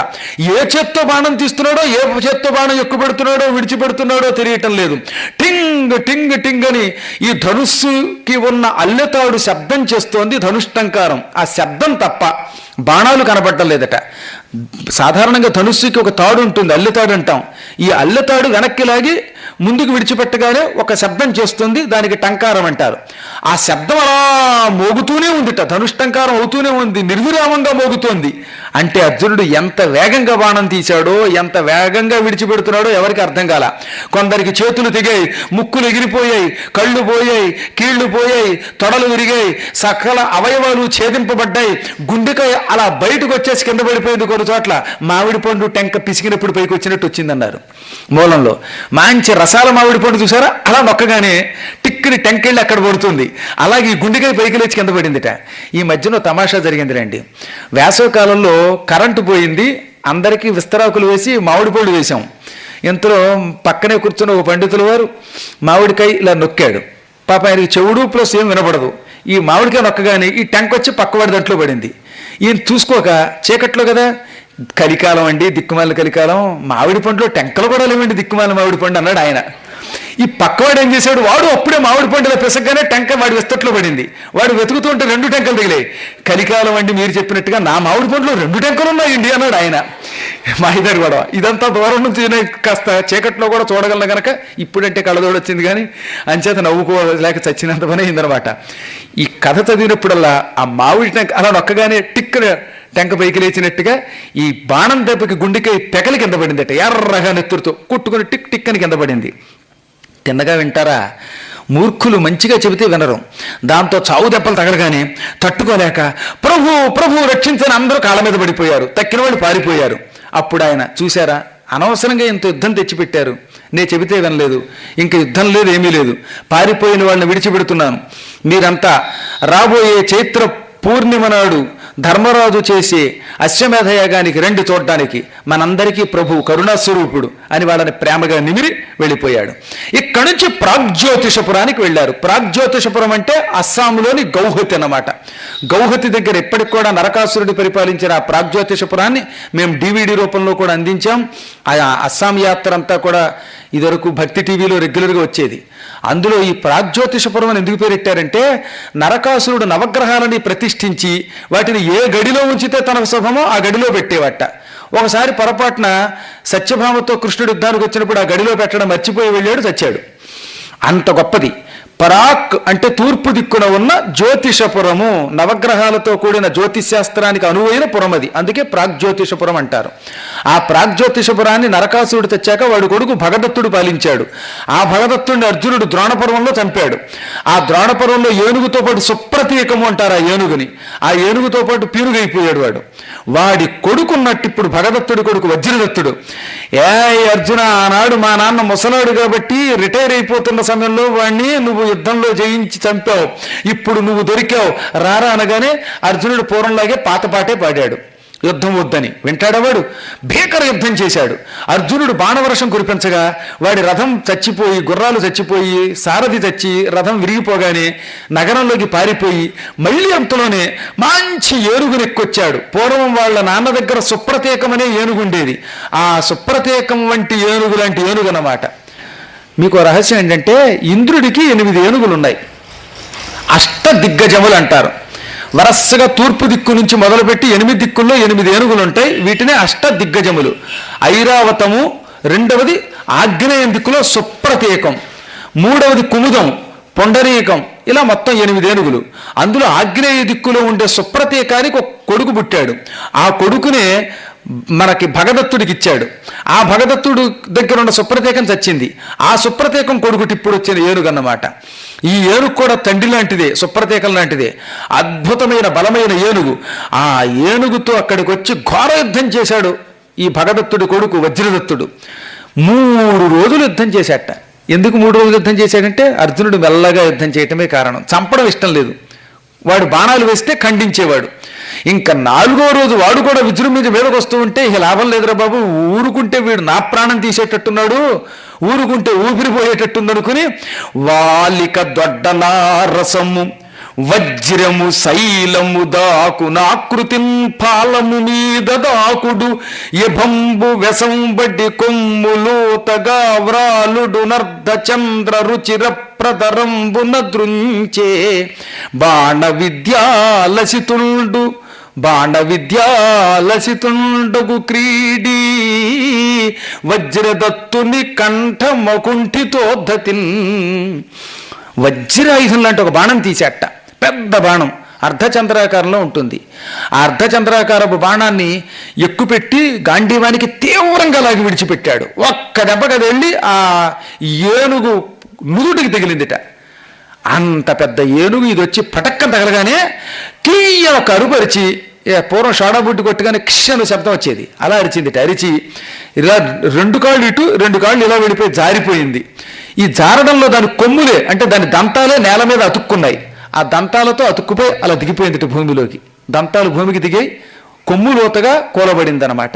దంతాలోతగా వెంటనే మరొక అర్ధచంద్రాకార బాణంతో దాని తల నరికి అవతల పారేశాడు.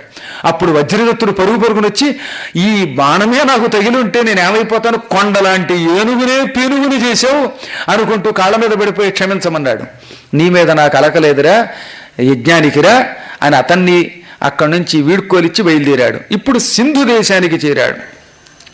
సింధు దేశాధిపతి సైంధవుడు, జయద్రథుడు, వాడి కొడుకులు, వాడి మనవలు, వాడి చుట్టాలు పక్కలు పెద్ద వీళ్ళంతా మహావీరులు. వీళ్ళు కూడా ఇదంతా ఇప్పుడు సింధు అంతా పాకిస్తాన్లో ఉంది మనకి. ఈ దిక్మాలంతా వచ్చి పడిపోయారట. అర్జునుడు మళ్ళీ వాళ్ళకి చెప్పాడు, నాయనలారా యుద్ధం వద్దురానని. యుద్ధం వద్దంటావా? మా జయద్రథుణ్ణి అస్త్రంతో నరికి వాళ్ళ నాన్న తొడ మీద తలకే పారేస్తావా? కథ వినే ఉంటారు కదా మీరు, అందులో ఏం సందేహం లేకుండా. సైంధవుడి తండ్రి వృద్ధక్షత్రుడు. వాడు సైంధవుడు పుట్టగానే ఆకాశవాణి ఒక పలుకు పలికిందట, ఈ కుర్రాడు యుద్ధరంగంలో ఉండగా ఏమరిపోటులో వీడి తల ఒకడు నరికి నేల మీద పారేస్తాడు అని. వెంటనే ఈ సైంధవుడి తండ్రి వృద్ధక్షత్రుడు, నా కొడుకు తల ఎవడు నేల మీద పారేస్తే వాడి తలకై 100 చెక్కలవుగాక అన్నాడు. అర్జునుడు సైంధవుడు తల నరగ్గానే కృష్ణుడు, ఈ తల నేల మీద పారేస్తే నీ తలకై పగులుతుందిరా, నువ్వు ఆ పాశుపతం అనే అస్త్రం వేసి ఈ తలకాయ పట్టుకెళ్ళి సైంధవుడి తండ్రి కురుక్షేత్రంలో తపస్సు చేసుకుంటున్నాడు. శమంత పంచకంలో వృద్ధక్షత్రుడు అనే పేరుతో ఉన్నవాడు వాడి తొడ మీద వెయ్యన్నాడు. అర్జునుడు బాణం వేశాడు. ఆ అస్త్రం వచ్చి ఆ తొడ మీద పారేసిందిట. తండ్రి తొడ మీద ఈ సైంధవుడు తల పారేసింది. వాడు పిచ్చాడు కదా, ఛీ దిక్కుమాలిన తలకాయ అని కిందలా పారేశాడు. పారేయడంతో వాడి తలకాయ 100 చెక్కలైపోయింది.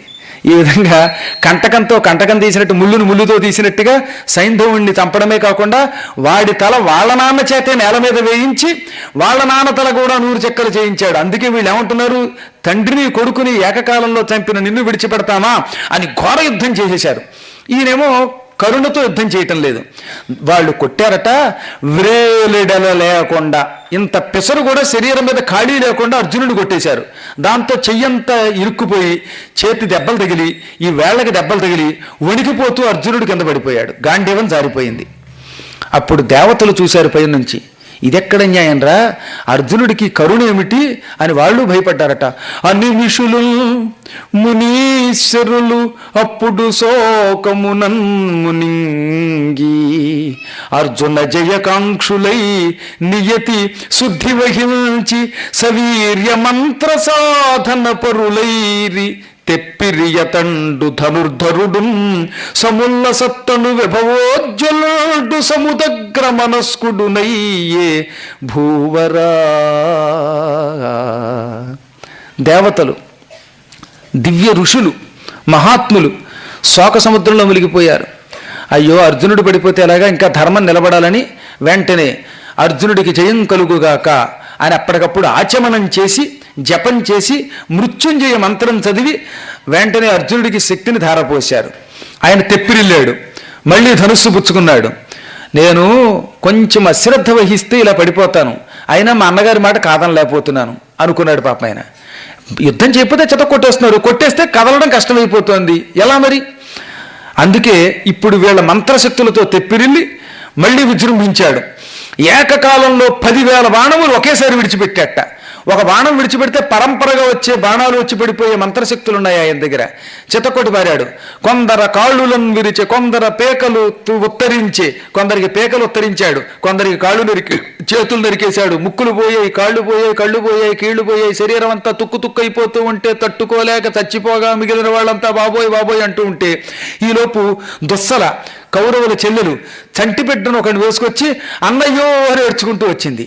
ఈయన తెల్లబోయి ఇదేమిటమ్మా ఎంత వైభవంతో ఉండేదానివి, ఇలా తెల్లబట్టలు కట్టుకున్నావు అని కన్నీళ్లు పెట్టుకుని కౌగిలించుకుని తల నిమిరి ఏడ్చేట కాసేపు అర్జునుడు కూడా. అప్పుడు దుసల శోకిస్తూ అన్న ఇదిగో నీ మనవడు వీడు.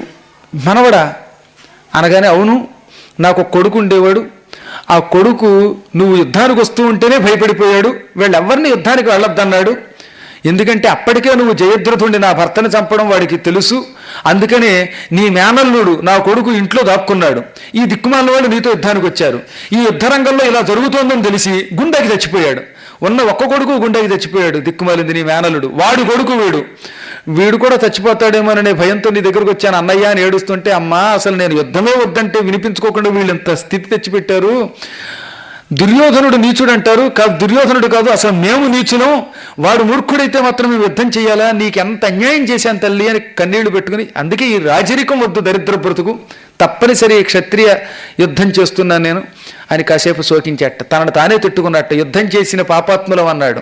ఇప్పుడు మళ్ళీ అశ్వమేధయాగంతో మీ వాళ్ళని చంపవలసి వస్తుందని బాధపడ్డాడు. ఆ తర్వాత ఇదిగో అభయం ఇస్తున్నాను చెల్లాయి, ఈ రాజ్యం అంతా నీది, పొరపాటును కూడా మీ జోలికి రాను, తప్పక నువ్వు ఎట్టి కష్టం ఉన్నా సరే అన్నయ్య గారి యజ్ఞానికి మాత్రం రా, నీకు మంచి లాంఛనాలు ఇస్తాడు ఆయన అని చెప్పగానే సంతోషంతో ఆవిడ వెళ్ళిపోయింది. ఇక్కడి నుంచి గుర్రం మణిపురం చేరింది, మణిపురి నృత్యం స్పెషాలిటీ. అక్కడికి వెళ్ళగానే చిత్రాంగద అర్జునుడి భార్య అని మనం ఆదిపర్వంలో చెప్పుకున్నాం. ఏనాడు ఆదిపర్వంలో చెప్పాను నేను, ఫిబ్రవరి మార్చి 6వ తారీఖు వరకు కూడా. ఆ కాలంలో ఉన్నవాడికి గుర్తుంటుంది, అర్జునుడు తీర్థయాత్రలకు వెడుతున్నప్పుడు మణిపురి చేరడం, అక్కడ ఆ మణిపుర రాజు గారి కూతురు చిత్రాంగద ఆయన్ని ప్రేమించి పెళ్లి చేసుకోవటం, వాళ్ళకు ఒక కొడుకు పుట్టాడు బభ్రువాహనుడు, ఈ కొడుకు మా రాజ్యానికి వారసుడిగా రావాలి అని తాతగారు అడిగి తీసేసుకున్నాడు. అందువల్ల అర్జునుడి కొడుకు చిత్రాంగద పుత్రుడు బభ్రువాహనుడు అనేవాడు మహావీరుడు అక్కడే ఉండి మణిపురాన్ని పరిపాలిస్తున్నాడు. తండ్రి వచ్చాడని తెలియగానే మంచి సత్కారం చేయడానికి అర్ఘ్యపాద్యాదులు పుచ్చుకొచ్చాట, నీళ్లు పట్టుకొచ్చాడు, పువ్వులు పట్టుకొచ్చాడు. నాన్నగారు నగరానికి రండి అంటే ఎగాదిగా చూసి తిక్క. ఒక్కొక్కప్పుడు ఈ రాజరికంలో ఏముందో తెలియదు కానీ అర్జునుడు ఇంత పూర్వం వాళ్ళందరినీ నాయనలారా యుద్ధం వద్దన్నాడు, ఇప్పుడు వీడేమో యుద్ధం చేయకుండా ప్రేమతో వస్తే అసలు నువ్వు నాకు కొడుకు అయినా అని అడిగాట. ఆ అనుమానం ఎందుకు వచ్చింది అని అడిగాడు ఆయన. మరి లేకపోతే ఏమిటి? వినయమెసగా ఆర్యజన సమేతంబుగా నరుగు దెంచి అతని చరణములకు ప్రీతి నెరగ నక్కిరీటి అన్నరపతి నాదరింపకుండె మేదినీశా. వినయంగా నాన్నగారు మీరు నన్ను మీ కుమారుడేనా అని అడుగుతారు ఏమిటండి అని కాళ్ళు పట్టుకుని ప్రీతితో పూజించి పదే పదే నమస్కరిస్తూ ఉంటే నేను చూడను అన్నాడు ఆయన. చివరికి ఇదేమిటి అని కొంచెం తెల్లబోయాడు ఆయన. ఒరే నువ్వు నా కుమారుడు అయి ఉంటే వీరోచితంగా నీ నగరానికి వచ్చిన ఈ గుర్రాన్ని బంధించాలి, నాతో యుద్ధం చేయాలి, అప్పుడు నేను నీతో యుద్ధం చేసి విడిపించుకోవాలి. క్షత్రియ పుత్రులను రా మనం అంతేకాని గుర్రాన్ని పట్టుకోకుండా వదిలేసి డాడీ అని దిక్కుమాల పాడి ఊపుకుంటూ వచ్చావా అన్నాడు. ఒక క్షణం తెల్లబోయాడు ఈయన. ఎంత రెచ్చగొట్టినా అర్జునుడు తండ్రి గనక యుద్ధం చేయకుండా సైన్యంతో వెనక్కి వెళ్ళిపోయాడు. ఈ వెనక్కెడుతూ ఉంటే పాతాళ లోకం నుంచి ఉలూచి వచ్చింది. ఆవిడ కూడా అర్జునుడి భార్య. ఆవిడ కొడుకు ఇరావంతుణ్ణి యుద్ధరంగంలో చచ్చిపోయాడని చెప్పుకున్నాం. భీష్మ పర్వంలో అలంబసుడిని రాక్షసుడు చంపాడు. ఆ అలంబసుడిని మళ్ళీ ఘటోత్కచుడు చంపాడు. కొడుకు పోయిన బెంగతో ఉన్న ఆవిడ భర్త వచ్చాడని తెలియగానే పైకి వచ్చింది. బభ్రువాహన వెనక్కి వెళ్ళిపోతున్నావా? ఎందుకు వెళ్ళిపోతున్నావు? నాన్నగారేమో యుద్ధం చేయమంటున్నారు, నాకేమో తండ్రితో యుద్ధం చేయడం ఇష్టం లేదు, గుర్రం పట్టుకోకుండా వెనక్కి పెడుతున్నానంటే పిరికి పీనుగా. ఎందుకురా పుట్టడం? అసలు నువ్వు మహావీరుడు వై పుట్టి మీ నాన్నగారికి ఇష్టం ఏమిటో తెలుసా? వీరోచిత ప్రవర్తన. మారు మాట్లాడకుండా వెనక్కెళ్ళు, యుద్ధం చేయి, చావు లేదా ఆయన్ని చంపు, జయించు, అంతేకాని వెనక్కి రాకూడదు. మహారాజపుత్రులు అనగానే మా నాన్నగారు అలాగే అన్నారు, పిన్ని నువ్వు అలాగే అన్నావు అనగానే అంతే అలాగే అంటాను నేను అందుట. వెంటనే ఈయన తల్లి దగ్గరికి వెళ్ళాడు. అమ్మ పిన్ని గారు ఇలా చెప్పారు, యుద్ధానికి వెడుతున్నానంటే వద్దునైనా నాన్నగారితో యుద్ధం ఏమిటంది చిత్రం కదా పాపం. వినిపించుకోకుండా వాయించి అలంకారం చేసుకుని యుద్ధానికి వెళ్ళాడు. ఏం యుద్ధం జరిగిందండి, ఘోర యుద్ధం జరిగిందట. ఇక మామూలు యుద్ధం కాదు. ఎక్కి హంసకేతు వెట్టెర్రక్ర ఆలంగనరిగి అశ్వమునకు నడ్డపడగ చూచి మెచ్చి సవ్యసాచి మార్కొనుటయు కురిసెన్నతడు నిశిత శరచయంబు. అర్జునుడికి జెండా మీద కపిరాజు ఉంటాడు. వాడికి హంసకేతువు మీద వచ్చి అశ్వానికి అడ్డం పడ్డట. సవ్యసాచి మెచ్చుకున్నాడు. వాడు బాణవర్షం కురిపించాడు అర్జునుడి మీద. అర్జునుడు వాటిని నరికాడు. 3.5 గంటలు ఘోర యుద్ధం జరిగింది. వాడు ఆగ్నేయాస్త్రం వేశాడు. ఆగ్నేయాస్త్రము నాతడేసిన సముద్రజాలికా మాలికోద్యగ్నం వయ్య నభంబు వారుణ శరావిర్భావముంజేస క్రోధాగ్ని స్ఫూర్తి వెలుంగన కురువరుండ బాణముల్ త్రాస నిర్మగ్న వ్యోమ చరంబులై తొడరి పోరందొచ్చనుండొంటితోన్ ఘోరంబుగాగా హాహాకారములసగంగా బలయుగంబును డయ్యుంబారగా శాంతములై రెండును నిలిచిన మహాస్త్రములధిప. అద్భుతమైన ఆగ్నేయాస్త్రం విడిచిపెట్టాట బభ్రువాహనుడు. అగ్నిజ్వాలలు కమ్ముకుంటూ ఆకాశంలో వచ్చేస్తోంది అస్త్రం. ఇంతలో అర్జునుడు వారుణాస్త్రం వేశాడు. అదేమో అగ్ని ఇస్తే ఇది నీళ్లు ఇస్తుంది. ఈ నీళ్లు కమ్ముకుంటూ వెళ్ళి ఆగ్నేయాస్త్రాన్ని కొట్టింది. ఈ రెండు ఆకాశంలో ఘోర యుద్ధం చేశాయిట. ఒక్క మంత్రం చదివితే బాణము నుంచి నిప్పు పుట్టించే శక్తి ఉండేది. అదన్నమాట ఆగ్నేయాస్త్రం. లేకపోతే ఉత్తప్పుడేది మామూలు బాణమే. ఇప్పుడు ఈయనేం చేశాడు? అగ్ని చల్లార్చడానికి వారుణ మంత్రాలతో వారుణాస్త్రం విడిచిపెట్టాడు. ఈ బాణం నుంచి వర్షం వెళ్ళింది. ఈ రెండు యుద్ధం చేశాయి. చివరికి రెండు కిందపడి శాంతం అయిపోయాయి.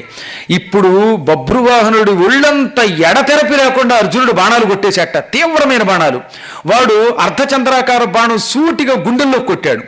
అది గుండెల్లో నుంచి బయటకు వచ్చి పడిపోయింది. వడినది వీపున వెడలినా పడి ఎప్పుడమినర్జునుడు పదపడి త్రిళ్ళెన్ కొడుకును మున్నతడేసిన బెడిద పుటేటుల ఎలంత పృథివీనాథ. మహావేగంగా వాడు విడిచిపెట్టిన బలమైన బాణం గుండెల్లోంచి వచ్చి నేల మీద పడిపోయింది. అర్జునుడు పెద్ద శబ్దంతో రథంలోంచి కింద పడిపోయాడు. అర్జునుడు పడిపోగానే అప్పటికే అర్జునుడు కొట్టిన బాణాలు ఒళ్ళంతా గుచ్చుకున్నాయిగా. దాంతో బభ్రువాహనుడు తిరగబడిపోయాడు రథం మీద. ఇద్దరూ పడిపోయారు. ఇంకా చూడండి, పరివారం అంతా గొల్లును ఏడ్చారు. ఇటు తలకాయలు ఒళ్ళో పెట్టుకుని ఏడ్చారు. ఇది చిత్రాంగదకి తెలిసింది. ఉలూచింది, వెంట పెట్టుకు అక్కడికి వచ్చేసింది. కొడుకు దగ్గరికి రాలేదు ఆవిడ. చూసారా చిత్రం? అక్కడ భర్త దగ్గరికి వచ్చి తొడ మీద తల పెట్టుకుని గొల్లును గోలబెట్టింది. నా కొడుకు కోసం కూడా నేను ఇంత ఏడవలేదు. నా భర్త అంటే అంత ప్రాణం, భర్తే సమస్తం అనుకున్నాను, పరమ పతివ్రతని అని కాసేపు ఏడ్చింది.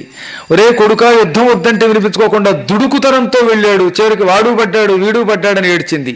ఇంతలోనే ఉలూచికేసి తిరిగింది. ఏమమ్మా ఇప్పుడు నీ కడుపు చల్లబడిందా? నువ్వా పతివ్రతం అంటే? నా కుమారుడు వెనక్కి తిరిగి వస్తుంటే యుద్ధం చెయ్యి, వాడిని చంపు లేక చావు, డూ ఆర్ డై అంటావా దిక్కుమాలిందానా? ఇదే అందుకే మీ పాముల బుద్ధి. నాగకన్యకలకి విషం తప్ప ప్రాణం ఎక్కడుంటుంది, ప్రేమ ఎక్కడుంటుంది అని కాసేపు ఏడ్చింది. ఇంతలో బభ్రువాహనుడు లేచాడు. అయ్యో నాన్నగారిని చంపిన దుర్మార్గుండి, ఈ సృష్టిలో దేనికైనా ప్రాయశ్చిత్తం ఉంది, కానీ మహావీరుణ్ణి చంపితే ప్రాయశ్చిత్తం లేదు.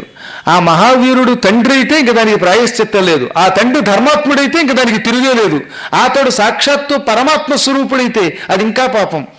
నా తండ్రి కురువీరుడు, ధర్మాత్ముడు, పెచ్చు నాకు తండ్రి, కృష్ణ భక్తుడు, సకల శాస్త్రాలు చదువుకున్నవాడు, అటువంటి పుణ్యాత్ముడిని చంపాను అని మళ్ళీ పిన్నికేసి తిరిగి, పిన్ని బతికించవా, నువ్వెందుకు బతికిస్తావులే, నేను ఇంటికి ఎడుతున్నవాడిని రెచ్చగొట్టి ఇలా చేశావు, మాకు యుద్ధం పెట్టావు, మా అమ్మ ఏడుస్తోంది, నేను ఏడుస్తున్నాను, నేను చచ్చిపోయి ఇప్పుడే ప్రాయోపవేశం చేసుకుని ప్రాయశ్చిత్తం చేసుకుంటాను, లేదా శాస్త్రం చెబుతోందట పొరపాటున తండ్రిని చంపితే దానికి చావడం ఇష్టం లేకపోతే తండ్రిని తగలబెట్టాక కపాలం తీసుకుని ఆ కపాలంలో 12 ఏళ్ల పాటు భిక్షం ఎత్తుకుని అన్నం వేయించుకుని తినాలట.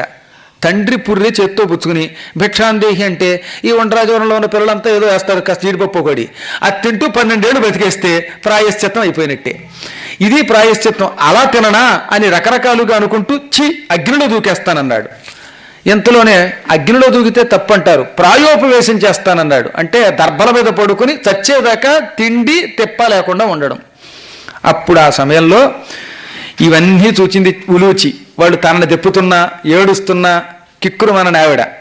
అట్లు తెంపు చేసి ఆశీనులైన ఆ తల్లి కొడుకు అవన్నీ త్రెళ్ళియున్న విజయుజూచి పాప వెల్లది సంజీవన మణిదలల్చెకురు సమాజ ముఖ్య. ఇంకిలా కాదు, మనం చచ్చిపోదామని నిర్ణయించుకోగానే తల్లి కొడుకు కూడా నేల మీద పడి ఉన్న అర్జునుడిని చూచింది, వీళ్ళని చూసింది. వెంటనే ఆ పాప వెలది, పాప అంటే పాము అని అర్థం, పాప వెలది అంటే నాగస్త్రీ ఉలూచి జాయ్ సంజీవని మణి అంది. అనగానే చేతిలోకి ఒక ధగధగలాడిపోతున్న మణి వచ్చిందిట. ఆ మణిని చేత్తో పుచ్చుకుని, ఒరే ఇందాకుండా చూస్తున్నాను కుమారా, మా నాన్నని చంపానోయ్ అని ఏడుస్తావు, నువ్వు చంపించావోయ్ అని మీ అమ్మ నన్ను తిడుతోంది. అంటే మీరు బాణం వేసేస్తే చచ్చిపోయేంత సన్యాసే పనికిమాలిన వాడు అనుకున్నారా ఈ అర్జునుడు అంటే? తెలియక ఇందాక నుంచి గొల్లును గోలాడుతున్నారు కానీ విజయుడు చచ్చునే వేదురులార ఇంద్రుని చేతనైనా ఈతనికి ఒక్క ప్రియము చేయంగోరియును నీ కొల్లదియోరయు బుద్ధి ఈతండు రణమనర్పదలచిన ఈశ్వరు తలపు సిద్ధింపంగ జేయుటకును ఎంత చేయవలసే నాకు కావున మోహనంబగు మాయా ప్రయోగంబు నడపితి ఉజ్వలతను నరుడు నారాయణుడు మహత్తరముచు వెయ్యతని తేజమెవ్వరికిని ఎట్లు దాని నార్పవచ్చు మీ వగపల్ల తీయప్ప ఇపుడ ఉత్థితుండగు ఈ కౌరవోత్తముండు. విజయుడు అంత తేలిగ్గా చచ్చిపోతాడా? వెర్రి పీనుగుల్లారా, వేదురులారా అని ఎంత అందమైన ప్రయోగం వాడాడు అక్కడ తిక్కన గారు. తెలియక ఏడ్చే పిచ్చి పీనుగులు, ఓసి వెర్రి పీనుగుల్లారా ఎంత ఏడుస్తారు. ఇంద్రుడు కూడా ఇతన్ని ఏమీ చెయ్యలేడు, ఇతడు మహాశక్తివంతుడు. ఈ నరుడు సాక్షాత్తు నారాయణుడే, శ్రీ మహావిష్ణువులో ఒక భాగం నరుడు రూపంలో వచ్చింది. ఇతని తేజస్సు నాకు తెలుసు. ఇతనికి ప్రియం చెయ్యడానికి, ఇతనికి మీకు శుభం కూర్చడానికి నేను నా మహిమతో తాత్కాలికంగా వీడు చచ్చేలా చేశాను. ఇప్పుడు అసలు రహస్యం చెబుతున్నాను వినండి అని ఆ టక్కన మణి అర్జునుడికి ఇలా రాసింది. టక్కున ఆయన లేచాడు. ఈలోపు బభ్రువాహనుడు నాన్న నాన్న అంటూ కౌగిలించుకోగానే వాళ్ళ ఆవిళ్ళిద్దరూ కాళ్ళు పట్టుకోగానే ఈయనకి ఏం జరిగిందో తెలియదు. ఏం జరిగింది? యుద్ధం జరుగుతూ ఉంటే బభ్రువాహనుడు కాళ్ళ దగ్గర పడున్నాడేమిటి, ఈ భార్యలు ఎప్పుడు వచ్చారు అని అంతలోనే ఉలూచిని చూసి, చిత్రాంగదంటే ఈ ఊళ్ళో ఉంటుందనుకో, ఉలూచి నువ్వెప్పుడు వచ్చావు అని అడిగాడు. కూపీలయ్యాడు ఉలూపిని. అప్పుడు ఆవిడ లేచి, మహావీర ఒక్క రహస్యం చెబుతున్నాను విను. నీవు శిఖండిని ముందు పెట్టుకుని భీష్ముడితో యుద్ధం చేశావు. శిఖండి ఎదురుగుండా కనబడగానే భీష్ముడు ధనుస్సును విడిచిపెట్టాడు, అస్త్ర సన్యాసం చేశాడు. అప్పుడు నువ్వు శిఖండి వంక పెట్టి ఆయన చేతిలో ధనుస్సు లేకుండా చేసి ఆయన వెనక నుంచి నువ్వు బాణాలు కొట్టావు. ఎదురుగుండా ఉన్న శిఖండిని చూచి ఆయనేమో బాణం వేయడు. ఆ అవకాశం తీసుకుని చితక్కొట్టేశావు భీష్ముడిని, పడగొట్టావు ఒళ్ళంతా బాణాలు కొట్టి. భీష్ముడు కింద పడిపోయాడు. ఒక రోజున నేను భూలోకంలోనికి వచ్చి గంగానదిలో స్నానం చేయబోతున్నాను నా పరివారంతో. ఎంతలో ఆ సమయానికి అక్కడికి వసువులంతా వచ్చారు. వచ్చి అమ్మా గంగా అని పిలిచారు. గంగానది తన రూపంతో వసువులకి దర్శనమిచ్చింది. ఆ వసువులు ఏడుస్తూ, అమ్మా మహావీరుడు మన ఆఖరివాడైన వసువు నీ కుమారుడు ఎంత అన్యాయంగా చంపాడు అర్జునుడు. బాణం చేతిలో ఉండగా ధనుస్సు ఉండగా యుద్ధం చేస్తే గొప్ప, శిఖండి ఎదురుగుండా ఉంటే చేతిలో ఉన్న విల్లు కింద పారేస్తాడని తెలుసుండి అతన్ని పెట్టి విల్లు కింద పారేసిన తర్వాత వెనక నుంచి బాణాలు కొట్టి అర్జునుడు కింద పడగొడతాడా ఈ భీష్ముడిని. కాబట్టి వాడు సర్వనాశనం అయిపోయి కాలి బూడిదైపోయేటట్టుగా శపిద్దాం అనుకుంటున్నాం, ఏమంటావమ్మా అని అడిగారట గంగని. నాకు అంత కసిగా ఉంది, అర్జునుడిని తగలబడిపోయేలాగా శాపం పెట్టండి అంది ఆవిడ. ఈ మాట వింటున్న ఈ ఉలూచి కంగారు పడిపోయి పరుగు పరుగున వాళ్ళ నాన్నగారి దగ్గరికి వచ్చి క్షణాలలో, తండ్రోయ్ శాపం తగలకుండా, ఒకవేళ శాపం పెడితే ఆ శాపం నుంచి బయటపడేటట్టుగా ఆ వసువుల్ని ప్రార్థించండి అంది. వెంటనే ఉలూచి తండ్రి నాగదేవుడు భూలోకానికి వచ్చాడు. అశ్వసేనుడు మహావేగంగా భూలోకానికి వచ్చి ఈ వసువులకి నమస్కరించి గంగకి నమస్కరించి, అన్యాయంగా అర్జునుడిని చంపకండి, ఇదంతా పరమాత్ముని సంకల్పం, ఆయన తప్పే ఉంది, స్వయంగా భీష్ముడు అలా కొట్టమని చెప్పాడు రాత్రి, కాబట్టి పగలు వాళ్ళ పని చేశారు అనగానే, నువ్వు రాకపోతే నిజంగా అర్జునుడిని దుర్మరణం పాలయ్యేలాగా శాపం పెట్టేవాళ్ళం, ఇప్పుడు వచ్చాడు, ఎలా అయినా పాపం పాపమే, కాబట్టి భీష్ముడిని చంపిన పాపం వాడు అనుభవించవలసిందే, దానికి ఒక్కటే మార్గం. భవిష్యత్తులో అశ్వమేధయాగం చేసేటప్పుడు అర్జునుడు గుర్రం వెనక వస్తాడు, రాగానే కొడుక్కి తండ్రికి యుద్ధం పెట్టండి మీరే. కొడుకు తండ్రి యుద్ధంలో కొడుకు చేతిలోని బాణానికి అర్జునుడు చచ్చిపోయేటట్టుగా చెయ్యండి. ఆ తర్వాత మళ్ళీ సంజీవనవనితో బతికించండి. అప్పుడు అర్జునుడి దోషం పోతుంది, చచ్చి బతుకుతాడు గనక. అప్పుడు అతనికి మా శాపం తగలదు, భీష్ముడిని చంపిన పాపము తగలదు, తద్వారా హాయిగా స్వర్గానికి పోతాడు అని వాళ్ళు అన్నారు. అప్పటి నుంచి నేను ఎప్పుడు ఈ అవకాశం వస్తుందా, అర్జునుడికి ఈ శాపం నుంచి ఈ గండం నుంచి విముక్తి కలిగిద్దామా అని చూస్తున్నాను. సరిగ్గా సమయానికి మన బభ్రువాహనుడు వచ్చాడు, అందుకే యుద్ధం చేయకుండా వెనక్కి వెళ్ళిపోతున్న వాడిని రెచ్చగొట్టి వాడిని యుద్ధానికి పంపా. ఈ బభ్రువాహనుడు కాదు కదా, ఇలాంటి వాళ్ళు కొన్ని వేల మంది కలిసిన అర్జునుడిని ఏం చేయలేరు. నేను నా నాగశక్తిని అతనిలో నింపి ఆ శక్తితో యుద్ధం చేయించాను. చివరికి వాడి బాణం ద్వారా అర్జునుడు చచ్చినట్టుగా భ్రమ కలిగించాను. ఆ మాయతో అర్జునుడు చావలా, అది తాత్కాలిక మాయ. మళ్ళీ సంజీవనమణి తగిలించి పూర్వం లక్ష్మణుడు మూర్చిపోయినప్పుడు తేరుకున్నట్టుగా తేరుకునేలా చేశాను. ఇదిగో దీంతో వసువుల శాపం పోయింది, ఇక ఇతడు నిష్కళంకుడయ్యాడు. ఈ విధంగా ఈ సామ్రాజ్య రక్షణ, ఇతని రక్షణ, మిమ్మల్ని రక్షించడం భారం నా మీద పెట్టుకున్నాననగానే అర్జునుడు ఒక్కసారి ఉలూచిని కౌగిలించుకుని, అనిన ప్రియమంది దేవీ అనఘంబగు నీ చరిత్రం అస్మత్కుల వర్ధనకారియగుట ఎప్పుడు కనినది కాదయని పలికె గాంధీ వినృపాగా. సంతోషపడిపోయాడు. దేవి, నేను ఏ జన్మలో చేసుకున్న పుణ్యమో నీలాంటి నాగస్త్రీ నాకు భార్య అయ్యింది. మహామహిమ కలిగిన నువ్వు నా వంశాన్ని నిలబెట్టడానికి వచ్చిన దేవతవి, నీ వల్ల కదా ఇప్పుడు నేను సర్వనాశనం కాకుండా బతికి బట్టకట్టా అని పదే పదే స్తుతించాడు.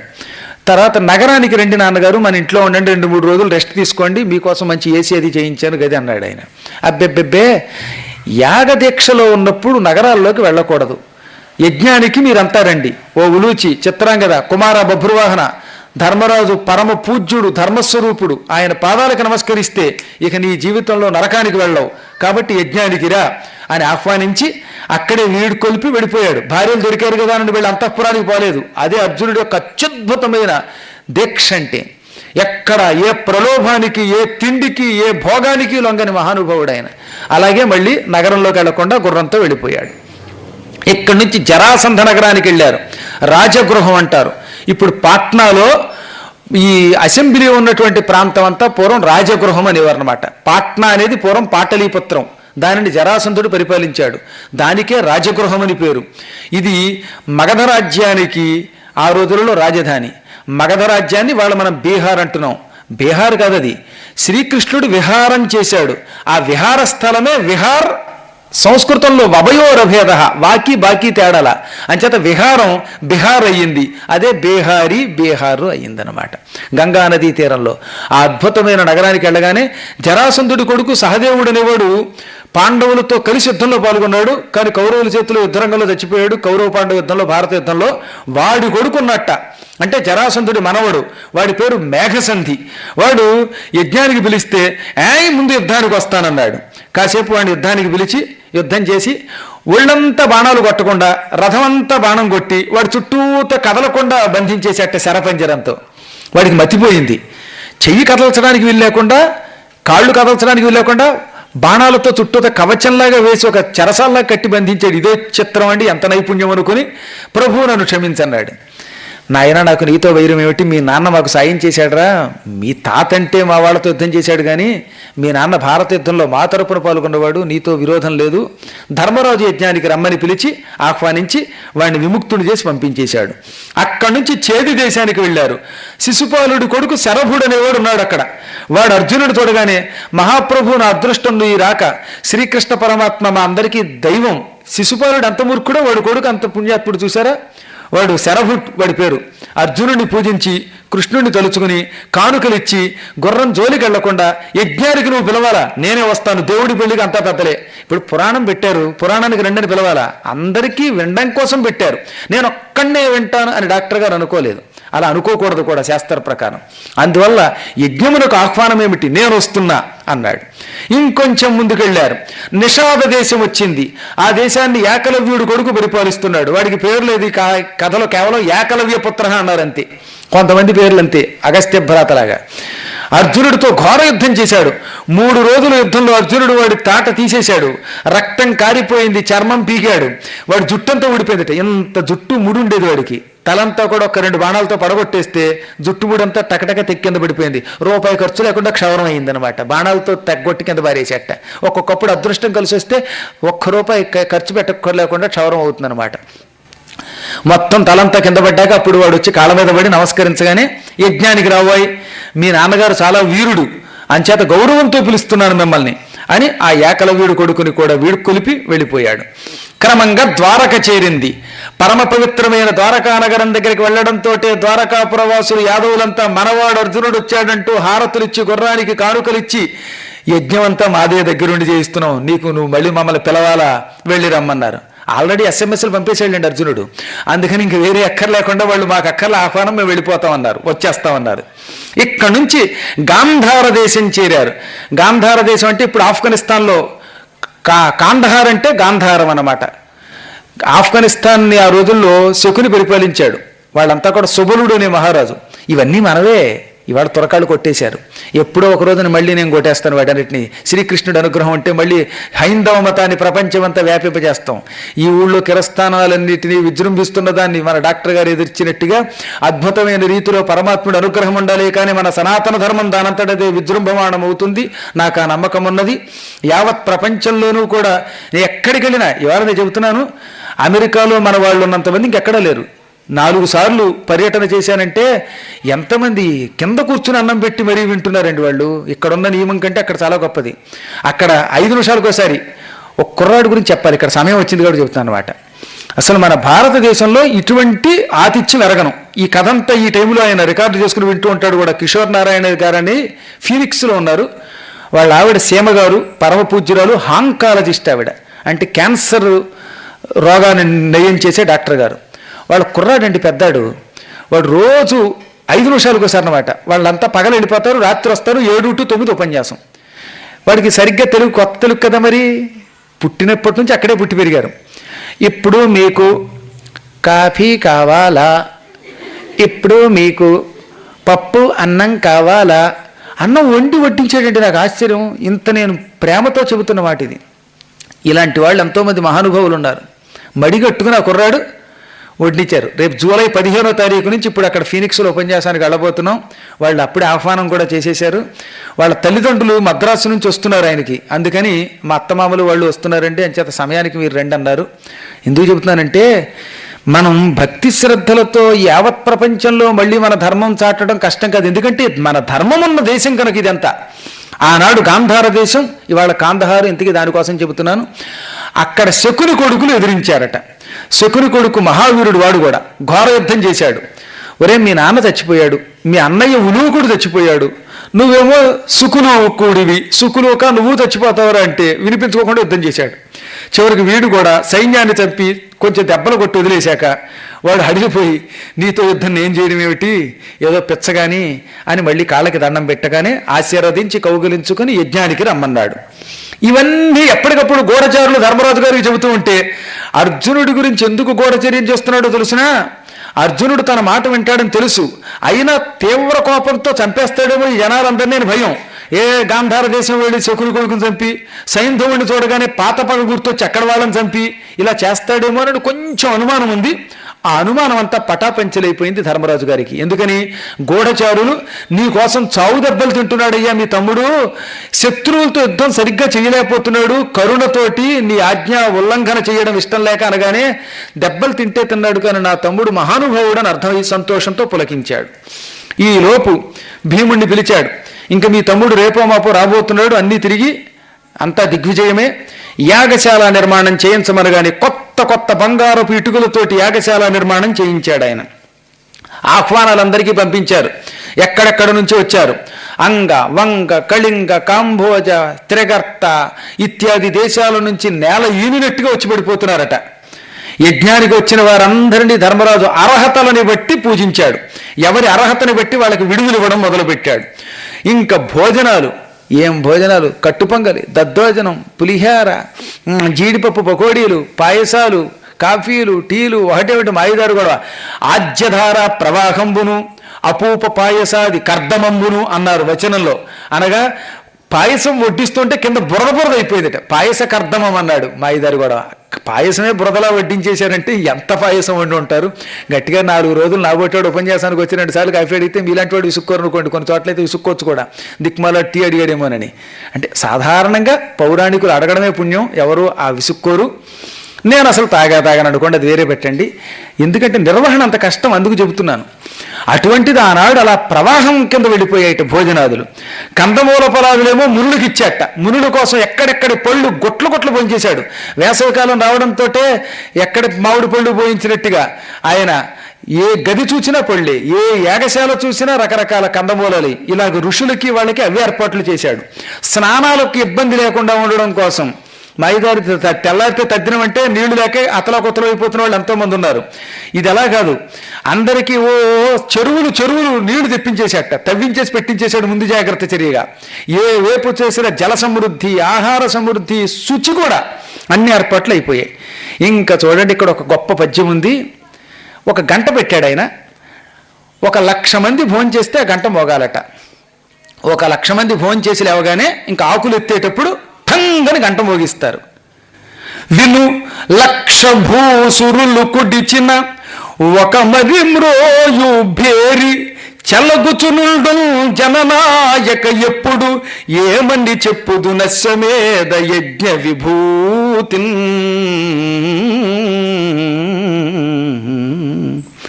జనమేజయ, అశ్వమేధ యాగం వైభవం ఏం చెప్పమంటావు? 1,00,000 మంది బ్రాహ్మణులు భోంచేయగానే ఓ పెద్ద భేరి ఉంది.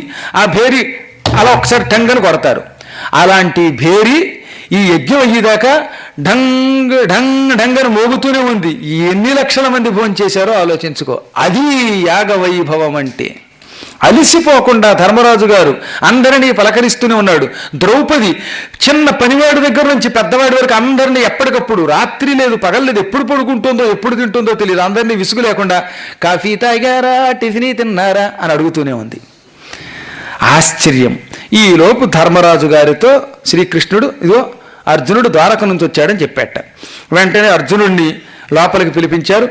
ఆ సమయంలో అర్జునుడు యుద్ధాలు చేసి చేసి బాగా అలిసిపోయి చిక్కిపోయి ఉన్నట్ట. కొంచెం దుఃఖం కలిగింది పాపం ధర్మరాజు గారికి. శ్రీకృష్ణ, ఈ పురుషోత్తముడు పూజ్యుడు నా సోదరుడు, ఇతని శరీరం చూసావా, చిక్కిపోయింది. ఎందుకు ఇంత కష్టాలు పడుతున్నాడు ఇతడు?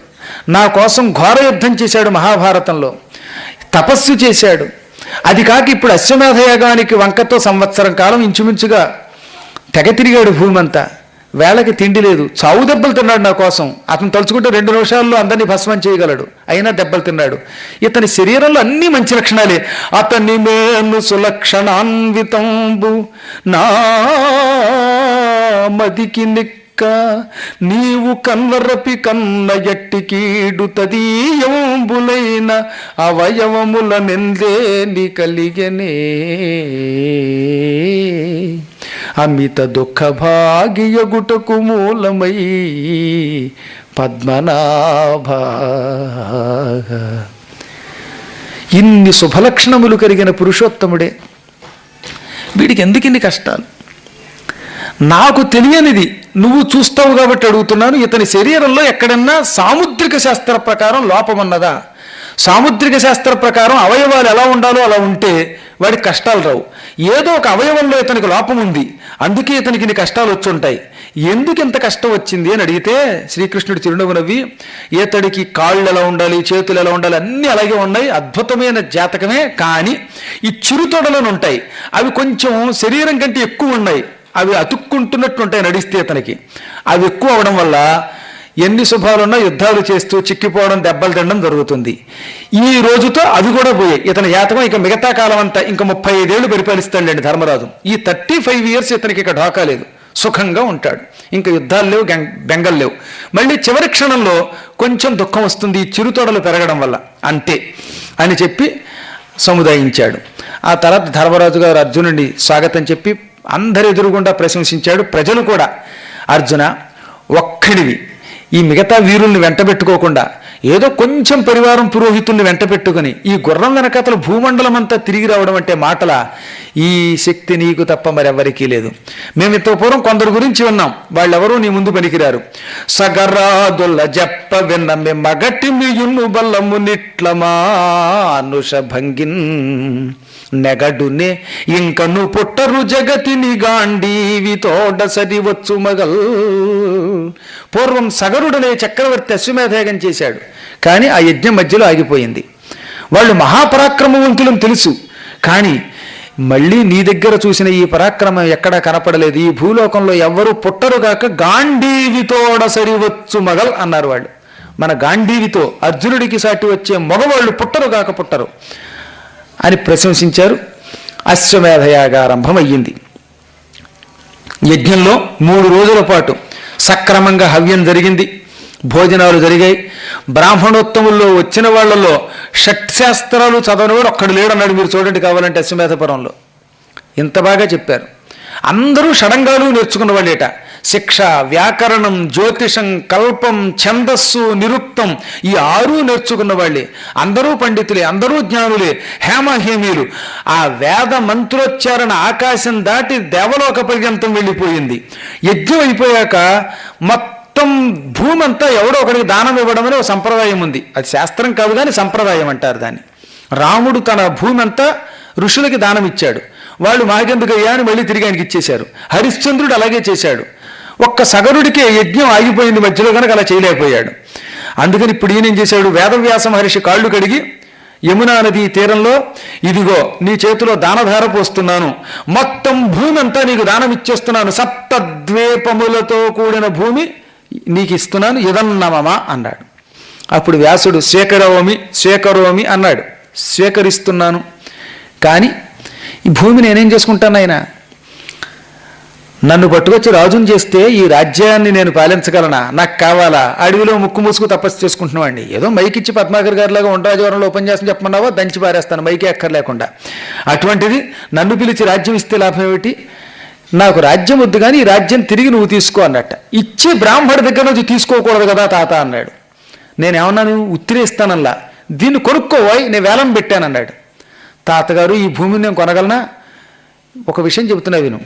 ఒక దండ నాకు ఇచ్చావనుకో, అది నాది, అది నేను ఎంత చెబితే అంత పెట్టి కొనుక్కుంటే నువ్వు కొనుక్కున్నట్టే. ఈ దండ పద్మాకర్ గారికి ఇచ్చారు, 10 రూపాయలు ఇచ్చి కొనుక్కోండి అంటే కొనుక్కోవచ్చు.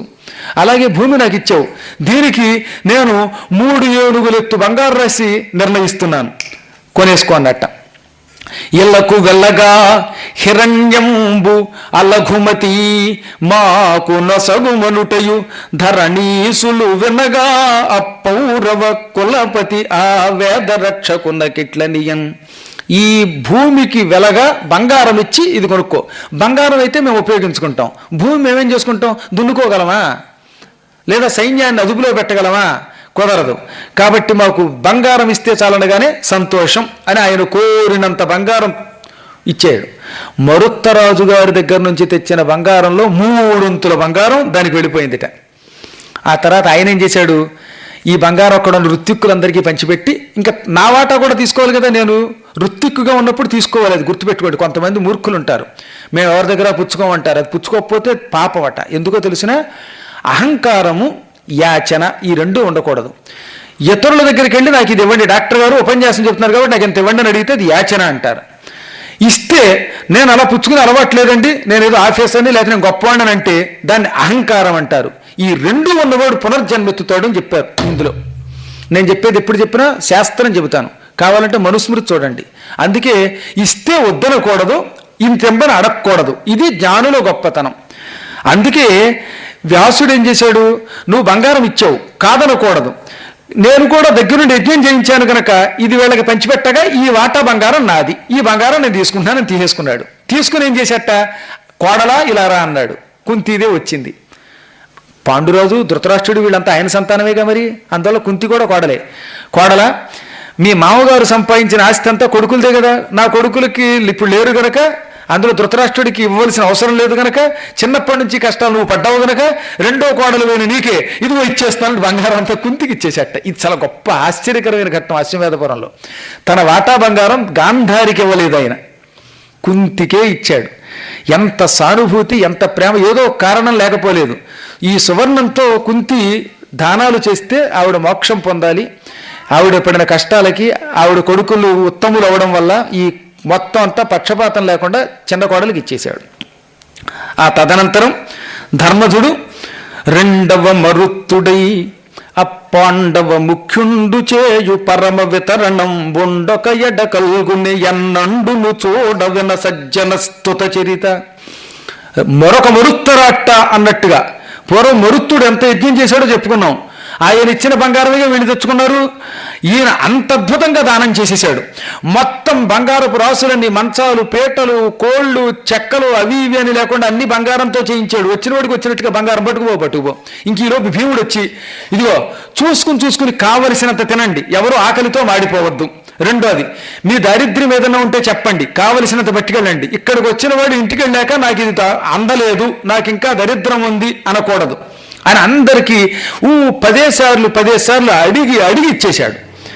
అప్పుడు భీష్ముడు చెప్పినటువంటి ఆ వైభవం అంతా గుర్తొచ్చింది. నువ్వు అశ్వమేధం చేస్తావు, భవిష్యత్తులో గొప్పవాడు అవుతావు, కృష్ణుడి అనుగ్రహం ఉంటుంది అని చెప్పినవన్నీ గుర్తుకు తెచ్చుకుని పొంగిపోయి కులపతి అని నమస్కారం చేశాడు వ్యాసునికి.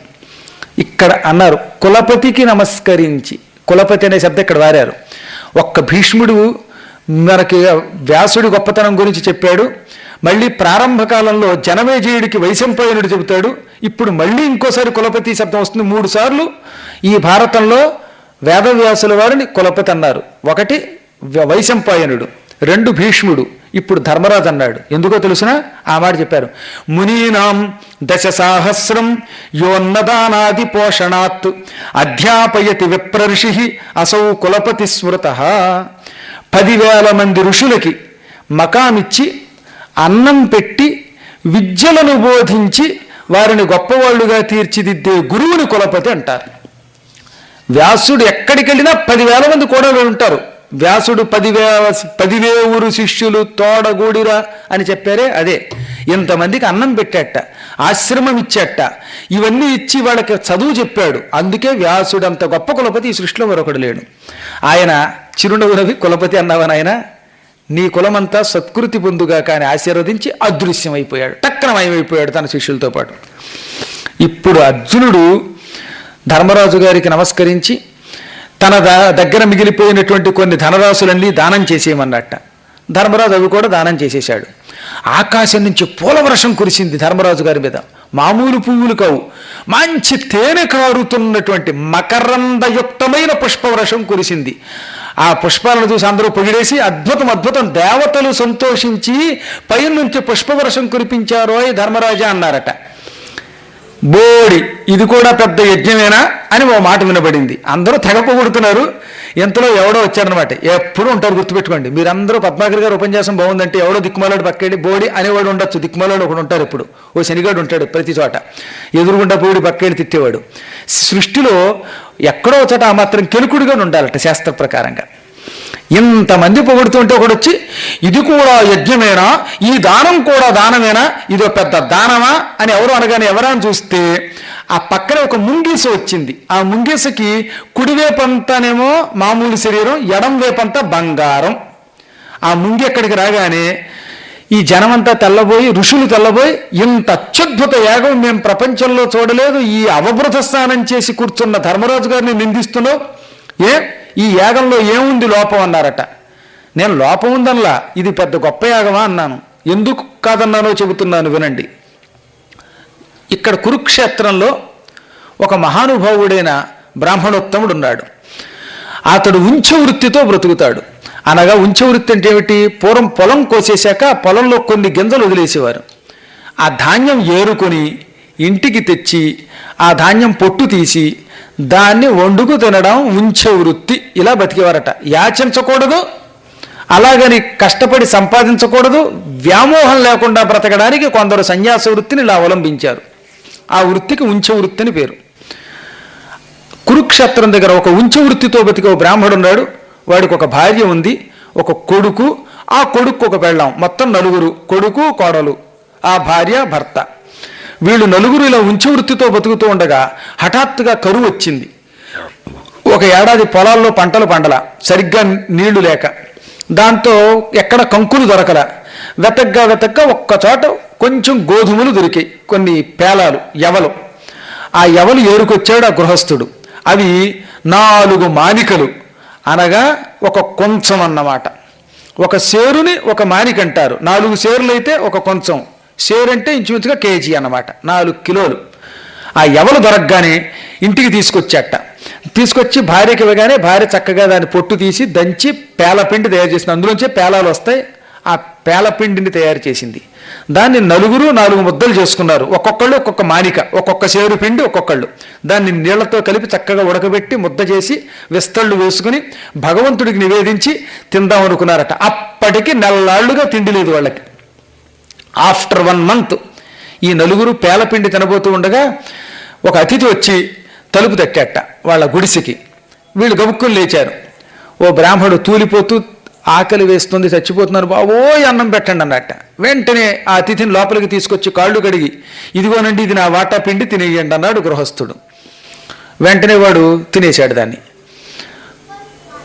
వాడు తిన్న తర్వాత ఆకలి తీరలేదండి, నీరసంగా ఉందండి, సరిపోదండి అన్నట్ట.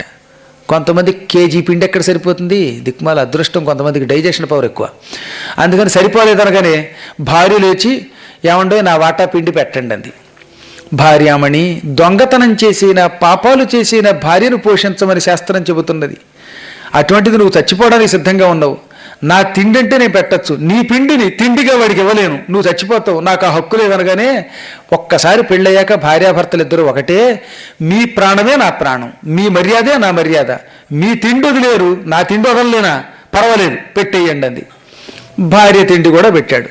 తినేసి మూలకి రాలేదు అన్నట్ట.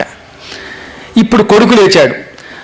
ఆత్మావై పుత్రనామాసి అంగాదంగాత్ సంజాయతే అని మూలంలో శ్లోకం. అంగము నుండి పుట్టే మరొక అంగమే కుమారుడంటే. తండ్రి అనే ఒక శరీరము నుండి బయటకు వచ్చేవాడు గనక తండ్రే కొడుకు, తండ్రికి కొడుకు తేడా లేదు. తండ్రియే కొడుకు రూపంలో వస్తాడు, అనగా తండ్రి చేసిన పుణ్యపాపములు ఈ కొడుకు రూపంలో బయటకు వస్తాయి. అందుకే ఆత్మావై పుత్రనామాసి అంటోంది వేదం. నీకు నాకు తేడా లేదు, నేను చచ్చిపోతానేమో తిండి లేకపోతే అని భయపడకు, నీ మర్యాద నిలబెడతా అని కొడుకు కూడా తన వాటా ఇచ్చేశాడు. అది తిని అన్నట్టు మళ్ళీ పొట్ట పట్టుకుని.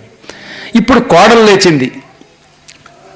అత్తగారు, మీ ఆయనే మీ ప్రాణం అన్నారు, భర్తను అనుసరించడం మీ ధర్మం, నా భర్తను అనుసరించడం నా ధర్మం.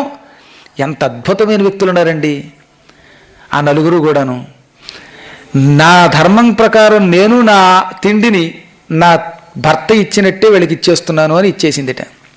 కోడలా, నువ్వు చచ్చిపోతావేమో, కూతురుతో సమానం అన్నట్టు పాప మామగారు ఏడుస్తూ, మీరేం బాధపడకండి, ఏడవకండి అందుట.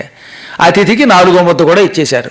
అది కూడా తినేసి ఆయన అప్పుడు టక్కన లేచి నిలబడ్డాడు. ఇచ్చిన ప్రీతి పుచ్చుకొని ఇంపెసలార భుజిల్చి తృప్తిమై అచ్చుపడంగా మెచ్చున్న ముఖాంబురుగం బలరంగ నిట్లను పొచ్చములేక అయ్యతిథి భూరి గుణోత్తర నిన్ను చూడగా వచ్చితి నేను ధర్ముడ భవద్వ్రతశీలత చూచి మెచ్చితిన్. ఈ నలుగురు ఇచ్చిన దాన్ని శుభ్రంగా తిని ఆఖరణ సంతోషంతో లేచాడు ఆయన. ముఖం వెలిగిపోతూ ఉండగా, ఓ భూసురోత్తమ, నీలాంటి జ్ఞానిని ఎక్కడా చూడలేదు, నిన్ను పరీక్షించడానికి ఇక్కడికి వచ్చిన ధర్మదేవతని యమధర్మరాజును నేనే. సాధారణంగా ఆకలికి మాడిపోతున్న వాళ్ళు ఎవరైనా వచ్చి అన్నం పెట్టమంటే చీ పో అని తిడతారు. అందులో నెల్లాళ్లుగా మాడిపోతున్న మీరు ఒక్కళ్ళు కాకపోతే ఒక్కళ్ళైనా విసుక్కుంటారేమో అని చూశాను. మీ నలుగురు ఐకమత్యంతో మీ ఆహారం అంతా నాకు పెట్టారు. ఇటువంటి కుటుంబం ఎక్కడా చూడలేదు. మీ వ్రతం, మీ శీలం, మీ ధర్మం, మీ జ్ఞానం ఆశ్చర్యకరం. కొన్ని వేల యజ్ఞముల కంటే, కొన్ని వేల తపస్సుల కంటే, అనేక దానాల కంటే, ధర్మాల కంటే నువ్వు చేసిన ఈ కాస్త దానం చాలా గొప్పది. భక్తియు, వినయము, శ్రద్ధ, యుక్తియును తాల్మితోడి యొప్పును కరుణా శక్తియు అతిథులయడ అనురక్తియు నీ ఎంద సుస్థిరత్వం వందెన్. ఓ ఈ బ్రాహ్మణోత్తమ, భక్తి ఉంది, వినయం ఉంది, శ్రద్ధతో కూడిన యుక్తి ఉంది, ఓర్పు ఉంది, కరుణ ఉన్నది, అన్నీ ఉన్న ఏకైక మహా తపస్యాలివి, నిజమైన కుటుంబం కలిగిన వాడివి.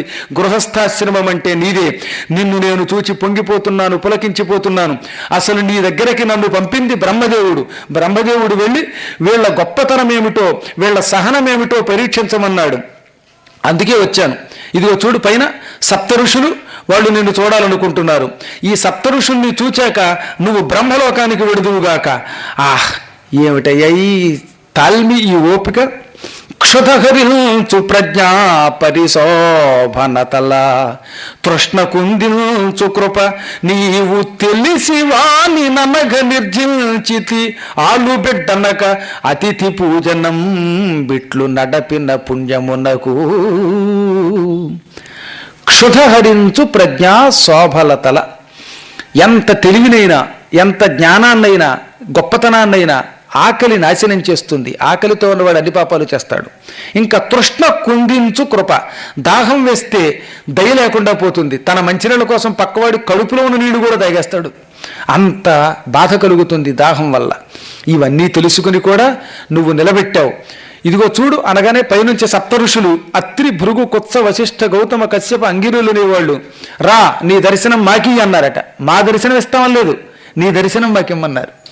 ఎంతలో పైనుంచి ధగధగలాడుతున్న మణిస్థగితమైన సువర్ణ ఖచ్చితమైన విమానం వచ్చింది. ఆ విమానానికి వీళ్ళు ముగ్గురు ప్రదక్షిణ చేస్తుండగా ధర్మదేవత వాళ్ళని ఎక్కించాడు, ఈ నలుగురిని కూడా. ఆ తర్వాత పైకి వెళ్ళారు, సప్త ఋషులకి నమస్కరించారు, వారి దేవనలు అందుకున్నారు, దేవతలను చూచారు, వారు శాశ్వతంగా బ్రహ్మలోకానికి పోయారు. నీకు ఈ కథంతా ఎలా తెలుసు అని అడుగుతావేమో ఓ ధర్మరాజా, ఓ బ్రాహ్మణోత్తములారా. నేను ముంగిసగా ఉండి అక్కడికి వెళ్ళా. ఆ సమయంలో ధర్మదేవత విప్రుడి రూపంలో రాగానే భోజనానికి పిలిచేటప్పుడు ఆ ఇంటి యజమాని నీళ్లు పట్టుకొచ్చి అతిథి కాళ్ళు కడిగాడు. ఇంటికి వచ్చిన అతిథి కాళ్ళు కడిగి అన్నం పెడతారు కనుక ఆ కాళ్ళు కడిగిన నీళ్ల దగ్గరికి వెళ్ళి నేను పొల్లాను. పొల్లగానే ఈ ఎడం వైపు అంతా బంగారం అయిపోయింది, మిగతా వైపు పొల్లుదామంటే నీళ్లు అయిపోయాయి. నేను ఆశ్చర్యపోయాను. అంతటి గొప్ప అతిథి కాళ్ళు కడగ్గా వచ్చిన నీళ్లలో పడగానే నా శరీరం బంగారం అయ్యిందంటే ఇది అతిథి గొప్పతనమా, ఆతిథ్యం ఇచ్చిన వాడిది గొప్పతనమా అని అడిగాను. అతిథి ఎప్పుడు గొప్పవాడే, అతనిది కాదు ఈ గొప్పతనం. ప్రాణం పోతున్నా సరే లేచి కాళ్ళు కడిగి అన్నం పెట్టిన యజమాని, అతని కుటుంబం వల్లే ఈ నీళ్లకి ఎంత శక్తి వచ్చింది అని ఆకాశవాణి పలికింది. అర్థమైందా ధర్మరాజా? ఒక గృహస్థుడు సత్తుప్రస్థుడు అంటారు వాడిని. ప్రస్థం అంటే మానిక, సత్తు అంటే యవపిండి. యవపిండి ఒక్కొక్కళ్ళు ఒక్కొక్క సేరు చొప్పున తినబోతూ గృహస్థులు అయిన వాళ్ళంతా యమధర్మరాజు గారికి పెట్టారు. ప్రాణం పోయే స్థితిలో కూడా పెట్టారు. ఆ పుణ్యం వల్ల వాళ్ళు కడిగినటువంటి కాళ్ళు కడిగిన నీళ్లు నా శరీరాన్ని బంగారంగా చేశాయి. నేను ఇక్కడికి వచ్చాను. నువ్వు కూడా దాన ధర్మాలు చేశావు, అన్నాలు పెట్టావు, బంగారాలు ఇచ్చావు. ఇచ్చేటప్పుడు వ్యాసుడి లాంటి వాళ్ళ కాళ్ళు కడిగావు. ఆ కాళ్ళు కడిగిన నీళ్ళల్లో ఈ వైపు కూడా బంగారం అవుతుందేమో అని దొల్లా. కానీ ఈ వైపు బంగారం అవల. నా ఒక వేపుని బంగారంగా మార్చిన సత్తుప్రస్థుడి దానం గొప్పదా? ఇంత పెద్ద వైభవంతో నువ్వు చేసిన అశ్వమేధ యాగం పుణ్యం గొప్పదా? ఆలోచించుకో అంటూ ముంగిసం మాయమైపోయింది. ఇది అసలు గొప్ప కథ. ఒక్క వ్యక్తి చేసిన పుణ్యం వల్ల ముంగిస శరీరం అంతా బంగారం అయ్యింది. ఇంత ధర్మరాజు గారి యజ్ఞంలో కూడా ఎందరికో కాళ్ళు కడిగాడు. పైగా వచ్చిన వాళ్ళు వ్యాసుడు లాంటి వాళ్ళు. ఆ నీళ్లలో వీడు పొల్లెట్ట, ఆ నీళ్లలో పొల్లితే ఇటేమో బంగారం అయ్యింది కదా అని. ఇది మాత్రం బంగారం అవలా. అందుకే నీ యజ్ఞం గొప్పది కాదు అని దెప్పి ముంగిసం మాయమైపోయింది. అప్పుడు ఒక్క క్షణకాలం జనమేజయుడు తెల్లబోయాడు. అసలు ఆ ముంగిస ఎవరు, ఈ గందరగోళం ఎంత ఏమిటని అడిగితే, సరే చెబుతున్నాను విను. అసలు ఎందుకు ఆ ముంగిస అలా అందో ధర్మరాజు గారు కూడా చిన్నపోయి, ఈ యజ్ఞంలో లోపం ఏమైనా ఉందా, నేను చేసిన తప్పుంటే చెప్పండి అన్నట్ట. అప్పుడు ఋషులు పకపకానవి, ఇందులో రవ్వంత దోషం లేదు అని వాళ్ళు చెప్పిన మాట నీకు చెబుతున్నా విను. ఆ ముంగిస ఎందుకు ఆ మాట ఉందంటే, ఈ యజ్ఞంలో హింస ఉన్నది, పశు విశేషణం ఉంది, ఆయన దగ్గర హింస లేదు. ఇక్కడ ఇతనికి బోల్డు మంది మార్బలం ఉంది, బంగారం వ్యాసుడిచ్చాడు, అక్కడ అతనికి తిండి కూడా లేదు. అడుక్కు తెచ్చుకోవడానికి కూడా అవకాశం లేక ఏరుగు తెచ్చుకున్న కంకులు కొట్టుకున్నాడు. అతను తినప్ప చచ్చిపోతాడు, వీళ్ళు ఇక్కడ తినకపోతే చావరు. ఆ స్థితిలో పవిత్రమైన మానసిక యజ్ఞం, అహింసా యజ్ఞం చేసి నోటి దగ్గర కూడు పెట్టాడు కాబట్టి అతని శక్తి గొప్ప అని ముంగిస పొగిడింది. అంత పొగిడినంత మాత్రం చేత ధర్మరాజు గారి యజ్ఞం తక్కువ కాదు సుమా. దీనికి కూడా ఒక ఫ్లాష్ బ్యాక్ ఉందిట. సినిమాల్లో రింగులు రింగులు తిప్పి వెనక్కి తీసుకెళ్ళినట్టుగా జనమేజయుడిని వైశంపాయనుడు ఫ్లాష్ బ్యాక్ దగ్గరే తీసుకెళ్ళాడు. ధర్మరాజు గారికి ఋషులు చెప్పిన మాట అది. ధర్మరాజా, ఋషులలో భృగు వంశంలో జమదగ్ని అని ఒక మహర్షి పుట్టాడు. ఆ జమదగ్ని అనే మహర్షి రుచీకుడి కొడుకు, చవనుడి మనుమడు. ఈ జమదగ్ని మహర్షి ఒకసారి పితృదేవతలకి శ్రాద్ధం పెట్టాలనుకున్నట్ట. శ్రాద్ధం పెట్టడానికి రకరకాల పదార్థాలు ఉపయోగిస్తారు. ఈయన పాలతో శ్రాద్ధం పెడదాం అనుకున్నాడు. అందుకని కొత్త గిన్నె కడిగి ఆ గిన్నెతో ఆవు పాలు పట్టుకొచ్చాడు. దర్భలు వేసి దర్భల మీద ఆవు పాలు పెట్టి ఈ పాలు కాచి ఈ పాలల్లో బియ్యం వేసి పాయసం చేసి ఈ పాయసంతో పితృదేవతలకి పిండ ప్రదానం చేద్దామనుకుంటూ ఉండగా అక్కడికి క్రోధ దేవత వచ్చిందిట. క్రోధ దేవత అంటే మనందరికీ కోపం తెచ్చిపెట్టేది ఆవిడే. అని పక్క వాళ్ళ మీద ఇలా చెయ్యగానే పొడుస్తావా నన్ను అని డొక్కలోంచి వాళ్ళ గంటి కోపం తెచ్చుకుంటున్నామంటే దీనివల్లే. మానవులకి కోపం తెప్పించడానికి కూడా ఒక దేవత ఉంది. ఆ దేవతకి క్రోధ దేవత అని పేరు అన్నమాట. అప్పుడప్పుడు భార్యామణికి తెక్కొచ్చి భర్తని అప్పడాల కరతో కొట్టినా, భర్త గారికి కోపం వచ్చి భార్యామణిని తలాక్ తలాక్ అన్నట్టుగా అరిచినా, ఇలాంటి అరుపులు ఎందుకు కోపాలు వస్తున్నాయంటే కారణం ఈ క్రోధ దేవత అన్నారు. ఇలాంటి భయంకర క్రోధ లక్షణాలను అందరిలోనూ పెంచేటటువంటి ఒకనొక గొప్ప దేవత క్రోధ దేవత వీడిని పరీక్షించడానికి అక్కడికి వచ్చి ఆ కొండను కిందకు తోసేసింది. కొండ కింద పడిపోయింది, పాలన్నీ ఒలికిపోయాయి. ఈయన శాంతంగా పాలు పోయాయి, పోలే అక్షతలతో తద్దినం పెడతాను అన్నట్ట. అప్పుడు క్రోధ దేవత వచ్చి, క్షమించవయ్యా, నేను చాలా పొరపాటు చేసేసాను, నేను తొందరపడి పాలు ఒలకబోసాను, నీ కోపం తెప్పిద్దాం అనుకున్నాను, నీ కోపం రాలేదు, శాంతంతో ఉన్నావు, శాంతంతో ఉన్నవాళ్ళంటే మేము భయపడతాం అందిట. నీ తప్పే ఉంది, మానవుల్ని పరీక్షించడం దేవతల లక్షణం, నువ్వు వెళ్ళిపో అన్నాడు. ఆ దేవత వెళ్ళిపోయింది. అప్పుడు పితృదేవతలు వచ్చి, పాలతోటి మాకు శ్రాద్ధం పెడతానని పాలు ఒలిగిపోతే అక్షతలతో శ్రాద్ధం పెడతానంటావా, ముంగిసవైపో అని శపించారు. అయ్యా, నేను కాస్త కోపం చేయించడం కోసం అలా చేశానండి, క్రోధం ఉంటే యజ్ఞం ఇంకా పాడైపోను కదా, పితృయజ్ఞం శ్రాద్ధ యజ్ఞం అన్నట్ట. నాయన, మేము తొందరపడి శపించాం, పాలు లేవనే కోపంతో. నువ్వు భవిష్యత్తులో ఒక మహానుభావుడు గొప్ప యజ్ఞం చేస్తాడు, అద్భుతమైన యజ్ఞం, ఆ యజ్ఞం బాగాలేదు, పనికి మాలిన యజ్ఞము అని తిట్టడంతో నీ పాపం పోతుంది, నువ్వు ముంగిస రూపం నుంచి జమదగ్నిగా మారిపోతావు అన్నారట. అదిగో ఆ జమదగ్ని ముంగిస రూపంలో వచ్చి పరమ పవిత్రమైన ధర్మరాజు గారి యజ్ఞాన్ని దెప్పి అదృశ్యం అయిపోయాడు. అదృశ్యం అవగానే ఆయనకు ముంగిస రూపం పోయింది, తిరిగి జమదగ్నిగా మారిపోయాడు, తన లోకానికి వెళ్ళిపోయాడు. ఇంతకీ ధర్మరాజు యజ్ఞంలో లోపముండి కాదు, తన పాపం పోగొట్టుకుని శాపం పోగొట్టుకోవడానికి ఆయన తెప్పాడు అని మహాత్ముడు జనమేజయుడికి వైశంపాయనుడి కథ చెప్పాడు. మరొక్క మాట, ఎప్పటికైనా అహింసయే నిజమైన యజ్ఞం. పూర్వం అగస్త్య మహర్షి ఇంద్రుడి కోసం యజ్ఞం చేస్తానన్నాడు. ఇంద్రుడు జంతువులు బలిమ్మన్నాడు. నేను జంతువులు బలివనన్నాడు అగస్త్యుడు. దాంతో ఇంద్రుడికి కోపం వచ్చింది. 12 ఏళ్ళు వర్షం కురిపించలేదు. 12 ఏళ్ళు యజ్ఞం చేయాలంటే, అందరికీ అన్నం పెట్టాలంటే వర్షం లేకపోతే ఎలాగా?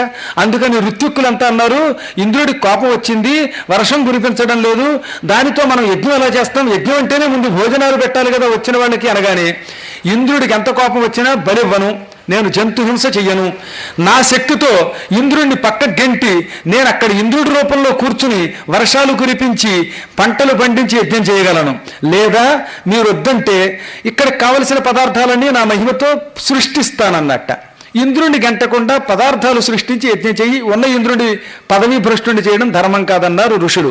ఇది తెలిసిన ఇంద్రుడు హడిలిపోయి, అయ్యా, అహింసా యజ్ఞమే గొప్పదని నేను ఒప్పుకుంటున్నాను, నువ్వు తొందరపడి నా ఇంద్ర పదవిని గంటయ్యకు, నీ శక్తి నాకు తెలుసు అని అగస్త్యుడున్న ప్రాంతంలో వర్షం కురిపించి సస్యశ్యామలం చేశాడు. ఈ కథను కూడా జనమేజయుడికి వైశంపాయనుడు ఇప్పుడు చెప్పి, అందువల్ల ఎట్టి పరిస్థితుల్లో అహింసయే పరమధర్మము, అందుకే ముంగిసల అన్నది సుమా అని పూర్తిగా విశేషాలన్నీ చెప్పాడు. చెప్పి ఇక మొత్తం మొత్తం కార్యక్రమం అంతా పరమ పవిత్రం అయిపోయింది. జగత్తంతా ఆనందభరితం అయిపోయింది. శ్రీకృష్ణ పరమాత్మని కూడా యజ్ఞం అయిన తర్వాత పూజించాడు. అందరికీ దాన ధర్మాలు చేశాడు. అందరూ హాయిగా సుఖంగా ఉండగా భూమండలం మీద పూల వర్షం కురిపించి దేవతలు మంచి దుందుబులు మ్రోగించి పాటలు పాడారు. పృథివీ సస్యవతీ చైవ, భూమి అంతా సస్యశ్యామలమయ్యింది. అశ్వమేధయాగం నభూతో నభవిష్యతి అన్న రీతిలో నడిచింది అని పూర్తిగా జనమేజయుడికి వైశంపాయనుడు అశ్వమేధయాగ విశిష్టతని చెప్పాడు. ఇక్కడితో ఈ అశ్వమేధ పర్వం కూడా పూర్తయింది. రేపు మనకి ఆశ్రమవాస పర్వం మొదలవుతుంది. ఆశ్రమవాసం మౌసలం ఇక రెండు. అందులో మౌసలం అంటే ముసలం పుట్టడం అనమాట. శ్రీకృష్ణుడు అవతారం చాలించడం వరకు మన బాధ్యత. ఇంకా 3 రోజుల్లోకి వచ్చాం. పరమాత్ముడు ఈ 3 రోజులు కూడా చల్లగా చూసి మనల్ని కాస్త సాయంత్రం పూట హాయిగా కార్యక్రమం నిర్విఘ్నంగా నెరవేర్చేలా చూస్తాడు. ఎక్కడెక్కడి భక్తులు వచ్చిన వారందరికీ మరొక్కసారి మంగళాశాసనాలు అందజేస్తూ స్వస్తి ప్రజాభ్య పరిపాలయంతాం